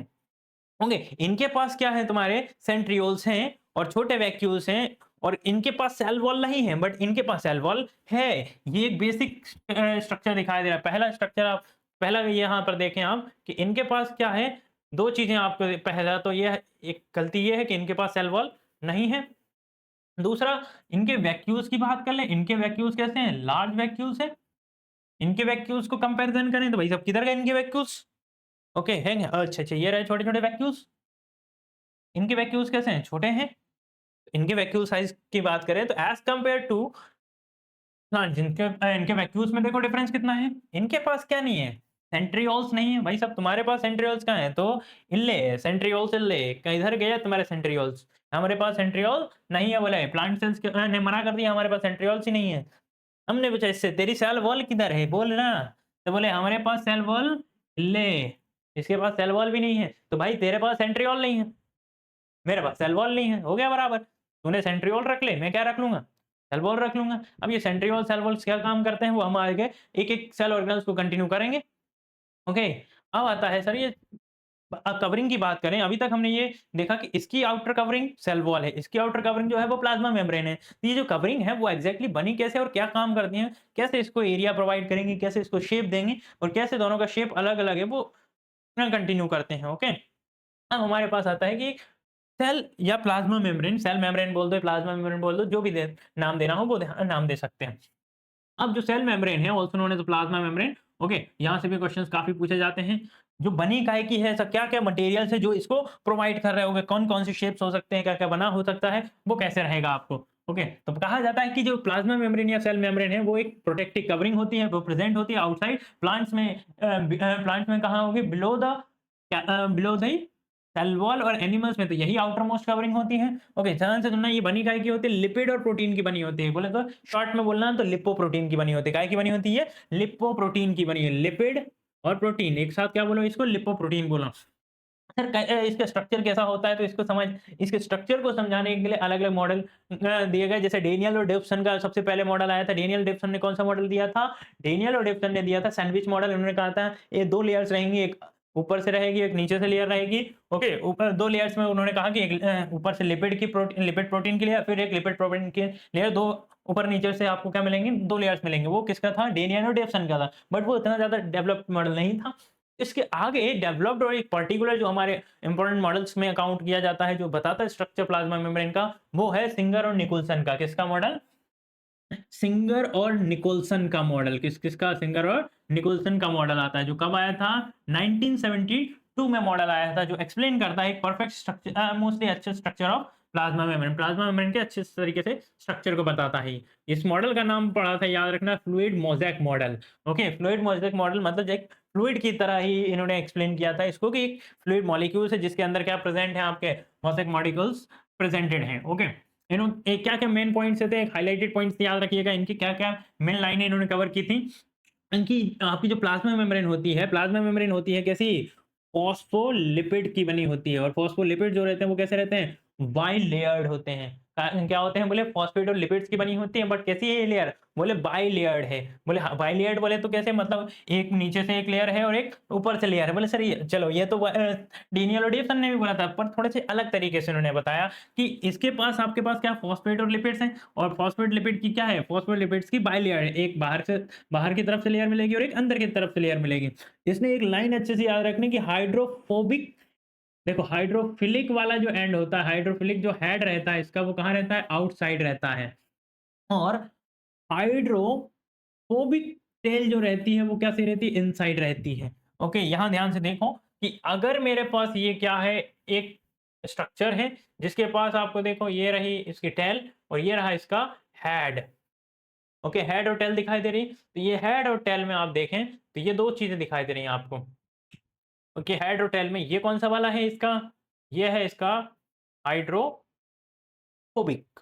ओके, नाम बोला ना आपने, हाइड्रोफोबिक टेल, हाइड्रोफोबिक टेल। और ये क्या होने वाला है, ये होने वाला है हाइड्रोफिलिक हेड। जो हाइड्रोफिलिक हेड है वो कैसा होता है, नाम से ही देखो, या वाटर लविंग, हाइड्रो का मतलब वाटर होता है, ओके, वाटर, और फिलिक का मतलब क्या होता है, लविंग। ओके, वाटर लविंग होते हैं। तो ये बाहर वाला जो आपको दिखाई देंगे वो हाइड्रोफिलिक है, और अंदर वाला कैसा है, हाइड्रोफोबिक है। दिखाई दे रहे होंगे स्ट्रक्चर, देखो ये आपको स्ट्रक्चर दिखाई दे रहे हैं सारे, ये इसी तरीके से हैं, बाई लेयर्ड है, मतलब एक लेयर ऊपर नीचे की तरफ भी है, और देखो ये स्ट्रक्चर दिखाई दे रहे हैं आपको। इसके साथ में पता चलता है कि हाइड्रोफिलिक और हाइड्रोफोबिक एंड दो पार्ट रहेंगे। ज्यादातर ये वाला पार्ट कैसे रहेगा, अंदर की तरफ रहेगा, और ये वाला पार्ट कहाँ रहेगा, बाहर की तरफ। ये आउट, ये इन। ओके, फिलिक वाला पार्ट कहाँ रहेगा, दोनों पार्ट आपको दिखाई देंगे। आउटसाइड में कौन दिखेगा आपको, हाइड्रोफिलिक वाला एंड दिखेगा, और हाइड्रोफोबिक वाला वहां दिखेगा आपको अंदर की तरफ, दिखाई भी दे रहा होगा, देखो अंदर की तरफ स्ट्रक्चर। चलो आ जाते हैं हमारे पास कि ये बना काय का है, सर ये प्रोटीन्स के बने हुए हैं। अब ये इसमें साथ में क्या प्रेजेंट है, इसके पास प्रोटीन्स है, और प्रोटीन एक तरीके के प्रोटीन नहीं है, इसके पास दो टाइप के प्रोटीन्स है, एक है पेरीफेरल प्रोटीन और एक है इंटीग्रल प्रोटीन। आपको यहाँ पर प्रोटीन के दो स्ट्रक्चर दिखाई देंगे, एक है कौन सा प्रोटीन आपका, पेरीफेरल प्रोटीन, और दूसरा का है integral protein. Sir integral protein कहाँ पर है, तो इंटीग्रल प्रोटीन याद रखिएगा कि कहाँ कहाँ प्रेजेंट है, जो प्रोटीन्स इसके अंदर प्रेजेंट है, अंदर ही अंदर प्रेजेंट है, जो अपने दम अंदर ही तोड़ दे रहे हैं, तो ये सारे प्रोटीन्स का नाम क्या है, इंटीग्रल प्रोटीन्स कहलाते हैं। ओके, इंटीग्रल प्रोटीन्स एक तरीके से कोई चैनल्स का काम करते हैं। ओके, इंटीग्रल प्रोटीन मतलब अंदर अंदर आपको दिखाई दे रहे होंगे कि ये इस तरीके से आपको चैनल का काम कर रहे हैं, तो ये चैनल प्रोटीन का काम भी कर सकते हैं आपका। ओके, चैनल्स का काम कर सकते हैं, मतलब अंदर बाहर से भेजने का काम भी कर सकते हैं। इंटीग्रल के अलावा आपको कोई प्रोटीन दिखाई दे रहे हैं तो या तो बाहर की तरफ होंगे, देखो ये बाहर की तरफ, यहाँ पर भी प्रेजेंट है, यहाँ पर भी प्रेजेंट है, तो ये जो प्रोटीन्स होते हैं, ऐसे प्रोटीन्स को कहा जाता है क्या, आपका पेरीफेरल प्रोटीन्स। पेरीफेरल प्रोटीन्स कहाँ पर प्रेजेंट होंगे, सरफेस सरफेस पर। ओके, एक होते हैं क्या, इंटीग्रल प्रोटीन। इंटीग्रल प्रोटीन्स कहाँ होते हैं, इस तरफ से लेकर उस तरफ, दोनों तरफ मुंह खुला होता है इनका, मतलब दोनों साइड के बीच में रहता है, एक तरीके से ऐसा कि इनका इनका घर जो है वो इस गली में भी खुलता है और पीछे वाली गली में भी खुलता है, बहुत बड़ा मकान है इनका इंटीग्रल का। बेचारे पेरीफेरल का या तो इस तरफ के रहेंगे या उस तरफ के रहेंगे, तो आधा आधा मकान रहे गली में इसका। अब फ्लूइडिटी क्यों कहा जाता है इसको, फ्लूइड मोज़ेक क्यों कहा जाता है, कुछ तो ऐसा रीजन होगा, तो ध्यान से सुनिए, laterally movement of the lipid and protein. तो ध्यान से सुनना कि यहाँ पर एक दूसरे के ऊपर तैरते रहते हैं कौन, आपका लिपिड और प्रोटीन लेटरल फॉर्म में। लिपिड प्रोटीन की एक दूसरे के ऊपर क्या बनी होती है, ऐसे लेयर से समझ लो कि एक दूसरे के ऊपर तैर रहे हो, तो एक लिपिड और प्रोटीन की लेयर प्रेजेंट है। देखो ये रहा आपका लिपिड, ये रहा protein, lipid protein, lipid protein, lipid protein, lipid protein, lipid, lipid protein, lipid, lipid, lipid, lipid, lipid, lipid, lipid, lipid, lipid, lipid, lipid, lipid, lipid, lipid, lipid, lipid, protein, protein, protein, protein, protein, protein, protein, protein, यहाँ भी protein, यहाँ भी protein, यहाँ भी protein, protein, protein, protein, protein. तो ऐसा protein, protein, protein, protein क्या होता है, पूरे ऐसा तैरता रहता है, प्रोटीन ही प्रोटीन, प्रोटीन ही प्रोटीन, प्रोटीन ही protein, protein, protein, protein, protein, protein, protein. तो ये इस तरीके से देखो ये स्ट्रक्चर बना हुआ है। क्या एक तरीके से हमको 2 लेयर मिल रही है, बाई लेयर मिल रही है, एक दूसरे के ऊपर तैर रहे होते हैं। इस बीच में अलग-अलग प्रोटीन्स, ये वाले जो प्रोटीन्स है, ये बड़े-बड़े प्रोटीन्स को हम इंटीग्रल प्रोटीन कहेंगे। एक बड़े इसमें धसे हुए कुछ प्रोटीन्स मिल जाएँगे, तो उनको नाम क्या दे देना है, ये धसे हुए प्रोटीन्स जो आपको मिल जाएँगे। और ये वाले प्रोटीन्स को क्या नाम दे देना, इंटीग्रल प्रोटीन्स नाम दे देना, जो इधर से भाग करके दोनों तरफ के चैनल प्रोटीन की तरह काम करेंगे आपके। तो ये अलग-अलग तरीके के क्या होते हैं, हमारे प्रोटीन्स होते हैं। ओके, इधर ध्यान दे लेते हैं, आगे कंटिन्यू करते हैं इसको आगे। देखो अब आता है कि काम क्या करते हैं। ओके, काम की बात कर लेते हैं अभी कि भाई साहब तुम लोग काम क्या करते हो और क्या-क्या प्रेज़ेंट हो सकते हैं। सबसे पहले और भी ध्यान से सुनना कि केवल मेम्ब्रेन के ऊपर प्रोटीन्स के अलावा और भी सारे ऑर्गेनेल्स होते हैं। इसके पास तुम्हें मिलेंगे क्या, ओलिगोसैकेराइड। ओलिगोसैकेराइड मतलब कार्बोहाइड्रेट मिलेगा तुम्हें। ओके, कार्बोहाइड्रेट की चेन प्रेजेंट होती है। क्या प्रेजेंट होती है इसके ऊपर, कार्बोहाइड्रेट प्रेजेंट होता है, मतलब एनर्जी थ्रू से ही आ रही है, आपकी मेम्ब्रेन में ही है। उसके अलावा आपको देखो ग्लाइकोप्रोटीन्स के ऊपर, जस्ट इसके ऊपर आपको क्या दिखेंगे, बड़े-बड़े और प्रोटीन्स दिखाई देंगे जिसका नाम क्या दिया है हमने, ग्लाइकोप्रोटीन्स। ओके, यहाँ क्या देखने को मिलेंगे आपको, साथ में ग्लाइकोप्रोटीन्स भी देखने को मिलते हैं। इंटीग्रल प्रोटीन्स के साथ में आपको क्या मिलेंगे, ग्लाइकोप्रोटीन्स भी मिलेंगे। अब यहाँ पर आपको लिपिड जो मिलेंगे कौन से बोलेंगे, ओके, यहाँ देखो इसके अंदर जब हम पहुँचते हैं तो अंदर पता चलता है लिपिड्स के पास में अंदर-अंदर में क्या प्रेज़ेंट होता है, कोलेस्ट्रॉल प्रेज़ेंट होता है। क्या प्रेज़ेंट होता है, कोलेस्ट्रॉल। आप समझ में आया, कोलेस्ट्रॉल कहाँ जमता है, इस मेम्ब्रेन के अंदर वाले एरिया में जमता है। कभी भी कोई पूछे कि बोले कोलेस्ट्रॉल जम रहा है, तो कोलेस्ट्रॉल एग्ज़ैक्टली कहाँ होता है, तो इन मेम्ब्रेन के अंदर जो फॉस्फोलिपिड की बाइलेयर्ड मेम्ब्रेन होती है, वहाँ प्रेज़ेंट होता है। ये रहा कोलेस्ट्रॉल छुपा हुआ। ओके, जैसे-जैसे मोटापा होता जाएगा, कोलेस्ट्रॉल की अमाउंट बढ़ता जाएगा और ये मेम्ब्रेन और ज़्यादा क्या होती जाएगी, मोटी होती जाएगी। तो ये आपके ऊपर दिखाई दे रहे होंगे। ओके? ये ग्रीन जितने भी दिखाई दे रहे हैं वो ओलिगोसैकेराइड्स हैं। ओलिगोसैकेराइड मतलब आपकी एक कार्बोहाइड्रेट का एक कॉम्प्लेक्स फॉर्म है। ये कॉम्प्लेक्स कार्बोहाइड्रेट है, कॉम्प्लेक्स कार्बोहाइड्रेट का फॉर्म में। सर ये पार्ट क्या है, अलग ये तो दिखाई दे गए, बट आता है हम आएगा फंक्शंस क्या परफॉर्म करते हैं, तो काम क्या काम करते हैं, तो ध्यान से सुनना। फंक्शन होता है इनका सबसे पहला काम ग्रोथ कराना। प्लाज्मा मेम्ब्रेन का मेन फंक्शन जो आएगा पहला है ग्रोथ कराना, कैसे ना कैसे उसकी सेल्स को ग्रो कराना, सेल्स आगे बढ़ेंगी वो काम करना। दूसरा है जंक्शन का। ओके, दूसरा काम क्या होता है, जंक्शंस का। ओके, आपस में क्या बनाना, दो सेल्स के बीच में जंक्शन पॉइंट्स बनाने का।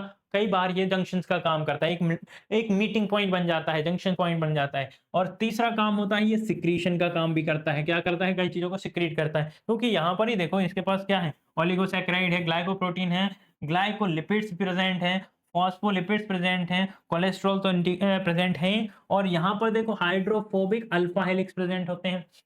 ये जो घुमे हुए स्ट्रक्चर दिखाई दे रहे हैं इन्हें क्या कहा जाता है, इन्हें कहा जाता है हाइड्रोफोबिक अल्फा हेलिक्स। ओके, तीसरा काम सिक्रीशन का हो गया। चौथा है एंडोसाइटोसिस। ओके, एंडोसाइटोसिस मतलब समझते हो कि किसी भी चीज को अंदर की तरफ निगल जाना, अंदर खा जाना, क्या कहलाएगा, एंडोसाइटोसिस। अंदर अपने खा जाते हैं। सेल डिवीजन का भी काम करना। ओके, सेल्स को ग्रोथ कराने के साथ साथ उनको डिवीजन में भी सपोर्ट करता है, क्योंकि डिवाइड करेगी तो उसके बाद सेल मेम्ब्रेन का ही फॉर्मेशन करना है, आखिरी तो वही बचता है भाई साहब। ओके, लास्ट जो काम है, अब हम बात करें ट्रांसपोर्टेशन का काम का, कहाँ कहाँ होता है, कौन से टाइप का ट्रांसपोर्टेशन होगा, कैसे ट्रांसपोर्ट करेगा, कैसे मॉलिक्यूल्स को अंदर से बाहर, बाहर से अंदर पहुंचाएगा। तो पहला जो तरीका है ट्रांसपोर्टेशन का, ध्यान से देखिएगा, कई क्वेश्चंस बनते हैं यहाँ से। ओके, ट्रांसपोर्टेशन से रिलेटेड क्वेश्चंस बनते रहते हैं। पहला है पेसिव, जिसमें एनर्जी खर्चा होगी या नहीं होगी वो उस पर डिपेंड करेगा आपका। तो यहाँ पर दो टाइप के क्या होते हैं, पेसिव ट्रांसपोर्टेशन होता है। पहला होता है पेसिव ट्रांसपोर्टेशन बोले तो डिफ्यूजन, और सेकंड होता है ऑस्मोसिस। इसी प्लाज्मा मेम्ब्रेन से होकर जा रहा है। तो डिफ्यूजन क्या के लिए होता है? अगर बॉडी के अलग अलग पार्ट से तुम्हारे पास क्या पहुंचाना है, मतलब आपकी बॉडी में एक जगह पर सारी चीजें प्रेजेंट है और पूरी बॉडी में इक्वली डिस्ट्रीब्यूट करना है, तो उसे हम क्या करेंगे? डिफ्यूजन का यूज करेंगे। चाहे वो गैसेस का हो जाए, चाहे फूड का हो जाए, चाहे ऑक्सीजन ऑक्सीजन हो जाए, चाहे मिनरल्स हो जाए, पूरे ऑर्गन्स या पूरे केमिकल्स को बॉडी में अगर हमें क्या करना है? ट्रांसपोर्ट करना है, तो किसकी मदद करेंगे? हम डिफ्यूजन की मदद से करेंगे। और प्लाज्मा मेम्ब्रेन के अंदर और बाहर चीज़ों को भेजना है, सेल के अंदर पहुँचाना है, तो हम ऑस्मोसिस की मदद लेते हैं। ये क्या करता है? इसके हाई कंसंट्रेशन ऑफ सॉल्वेंट से कहाँ जाता है? हाई कंसंट्रेशन ऑफ सॉल्वेंट से लो कंसंट्रेशन ऑफ सॉल्वेंट की तरफ मूव करता है। लो कंसंट्रेशन ऑफ मूवमेंट किससे होकर? Through semi permeable membrane, SPM से होकर जाएगा। मतलब हाई कंसंट्रेशन से किसकी तरफ भागता है? ये लो कंसंट्रेशन की तरफ भागता है थ्रू द एसपीएम। एसपीएम से गुजरेगा और ये हाई कंसंट्रेशन सॉल्वेंट का है, किस तरफ चला जाएगा? लो कंसंट्रेशन की तरफ, जहां पर पानी कम है या सॉल्वेंट कम है। तो ये ऑस्मोसिस डिफ्यूजन की प्रोसेस पढ़ते हैं हम, ये केमिस्ट्री में भी ऑस्मोटिक प्रेशर हम कैलकुलेट करते हैं, वो इसी बेसिस पे किया जाता है। ओके, अब आते हैं फैसिलिटेड, बोले तो जिसमें फैसिलिटेड होता होगा, सेकंड मोस्ट इंपोर्टेंट, जहां पर किसकी जरूरत पड़ती है? किसी कैरियर की या फिर कोई ले जाने वाले की जरूरत पड़ती होगी। तो यहां पर ये कैसा होता है? फैसिलिटेड होता है, इसको फैसिलिटी प्रेजेंट है, बस बिठाएगी और तुम्हें छोड़ कर आएगी इस तरफ से उस तरफ। तो यहां पर प्रेजेंट होते हैं हमारे कैरियर प्रोटीन्स। हाँ, याद करो कैरियर प्रोटीन्स यहां पर दिखाई दे रहे थे आपको। ये देखो चैनल प्रोटीन्स या कैरियर प्रोटीन्स, ये यहाँ पर इनको इधर बिठाएगी और चलो फलाने को इधर छोड़कर आएगी। इधर से उधर छोड़ने का काम होता है। ये यहाँ पर साफ-साफ दिखाई दे रहा है, इनके पास क्या होते हैं? कैरियर प्रोटीन्स होते हैं जो यहाँ से वहाँ छोड़ देंगे होता है। अब आता है एक्टिव डिप, जिसमें किसकी जरूरत पड़ेगी? जिसमें जरूरत पड़ेगी एनर्जी की। इसमें no energy cost, no energy खर्चा, एनर्जी खर्चा नहीं होगी, एनर्जी पैसे की वैसी बची रहेगी। अब आता है एक्टिव वाला, इसमें जरूरत पड़ेगी किसकी? एनर्जी की। तो एनर्जी की जरूरत पड़ेगी तो भैया खर्चा करना पड़ेगा। खर्चा कहाँ से करेगी सेल? खर्चा करेगी एटीपी से। तो भाई साहब ये डिपेंडेंट रहेगा, जितना एटीपी आएगा उतना ज्यादा ट्रांसपोर्टेशन होगा, क्योंकि भाई साहब किसी भी चीज को चलाने के लिए किसकी जरूरत पड़ेगी? एनर्जी की जरूरत पड़ेगी। और एनर्जी देगा कौन? एटीपी। जब एटीपी इसको क्या देगा? एनर्जी देगा, तब तो ये फैसिलिटेट करेगा, और फैसिलिटेट करेगा फैसिलिटी पहुंचाएगा आगे। आपको क्या करेगा? एनर्जी देने के बाद आगे कंटिन्यू रहेगी रिएक्शंस, मतलब आपको ट्रांसपोर्टेशन करना है तो एटीपी खर्चा करना पड़ेगा। तो एक्टिव वाला किस पे डिपेंड करता है? एटीपी डिपेंडेंट है। ए से एक्टिव, ए से एटीपी, याद रखो। फैसिलिटेड वाला फैसिलिटी प्रोटीन देगा। ओके, एग्जांपल के लिए याद रखिए कि हमारी बॉडी में चलता है सोडियम पोटेशियम पंप। क्या चलता है? सोडियम पोटेशियम पंप चलता है। ये जो सोडियम पोटेशियम पंप जो है, या चाहे वो है, उसके लिए किसकी जरूरत पड़ेगी? एटीपी की जरूरत पड़ती है। सोडियम पोटेशियम पंप्स के थ्रू ही ये क्या करेंगे? आपस में मॉलिक्यूल्स को अंदर बाहर जाने देते हैं। ओके, एक सोडियम पोटेशियम पंप आपने देखो प्लांट्स के अंदर जनरली, जब हम लोग किसकी रिएक्शन कर रहे होते हैं, जब हम लोग पढ़ रहे होते हैं किसके बारे में? फोटोसिंथेसिस के बारे में, तो वहां पर भी आपने इसकी स्टडी की है। ओके, आगे ध्यान से सुनिएगा, सिंपल से ट्रिक से याद रखो कि क्या क्या चीजें हो सकती हैं। ओके, सिंगर निकोलसन मॉडल जो था वो कौन सा था? फ्लूइड मोज़ेक मॉडल था। जो फ्लूइड मोज़ेक मॉडल है वो क्या बताता है हमारे पास? कि लिपिड और प्रोटीन एक दूसरे के ऊपर क्या है? तैर रहे होते हैं। यहाँ पर बाइलेयर्ड होते हैं, एक बाहर, इसके पास जो दो तरीके के एंड होते हैं, एक होता है हाइड्रोफिलिक एंड जो प्रेजेंट होगा आउटसाइड, एक होगा हाइड्रोफोबिक एंड जो प्रेजेंट होगा इनसाइड। ओके, जो टेल है वो इनसाइड में प्रेजेंट है। इसके अलावा इसके पास दो टाइप के प्रोटीन होते हैं, एक हो गए पेरिफेरल प्रोटीन, हो गया इंटीग्रल प्रोटीन। पेरिफेरल प्रोटीन जो है वो होता है केवल सरफेस पे। ये पेरिफेरल वाला कैसे होता है? सरफेस प्रोटीन होता है।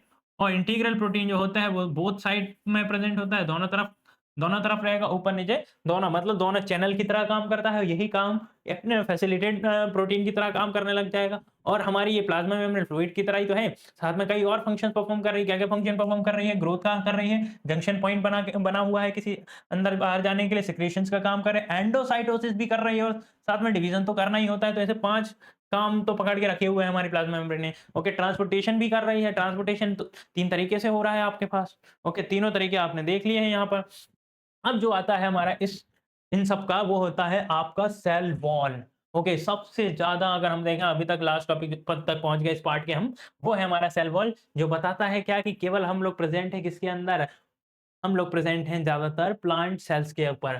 तो कैसी होती है cell wall outer most covering, क्या क्या काम करती है सेल, कैसे ये प्लांट सेल्स को अपना शेप देती है, क्या काम करते हैं, वो उसकी बात करते हैं फटाफट। ये कैसा होता है, non living rigid outer covering होती है। ओके, कोई पूछे कि सेल वॉल कैसी है, तो सेल वॉल रिजिड है, non living.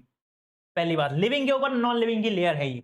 Okay, outer covering होती है, किसके पास होती है, केवल ये प्लांट्स के पास और फंजाई के पास, प्लांट्स के पास और फंजाई के पास। पर बेसिक डिफरेंस देख लो, इसकी सेल्यूलोज की है, इसकी काय की है, सेल्यूलोज की।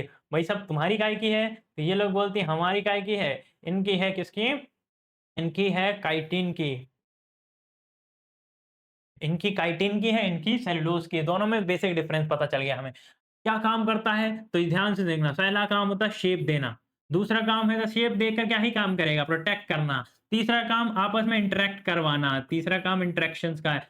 और चौथा, इंटरेक्शन जो कर रहा होगा उनको रोकना, बैरियर का काम करेगा। तो देखो, शेप तो देता ही है, प्रोटेक्ट करेगा, ऊपर से इंटरेक्शन करवाएगा दो सेल्स के बीच में, और जो इंटरेक्ट कर रही हैं उनके बीच में क्या बन जाएगा, बैरियर का काम करेगा। मतलब खुद कभी कभी इंटरेक्शन करवाएगा, और कभी इंटरेक्शन हो भी रहा, करने की कोशिश कर रही होंगी दो सेल्स, तो बोलेगा हम कैसे करने दें भाई साहब, इंटरेक्शंस को रोकता भी है ये कई काम करता है।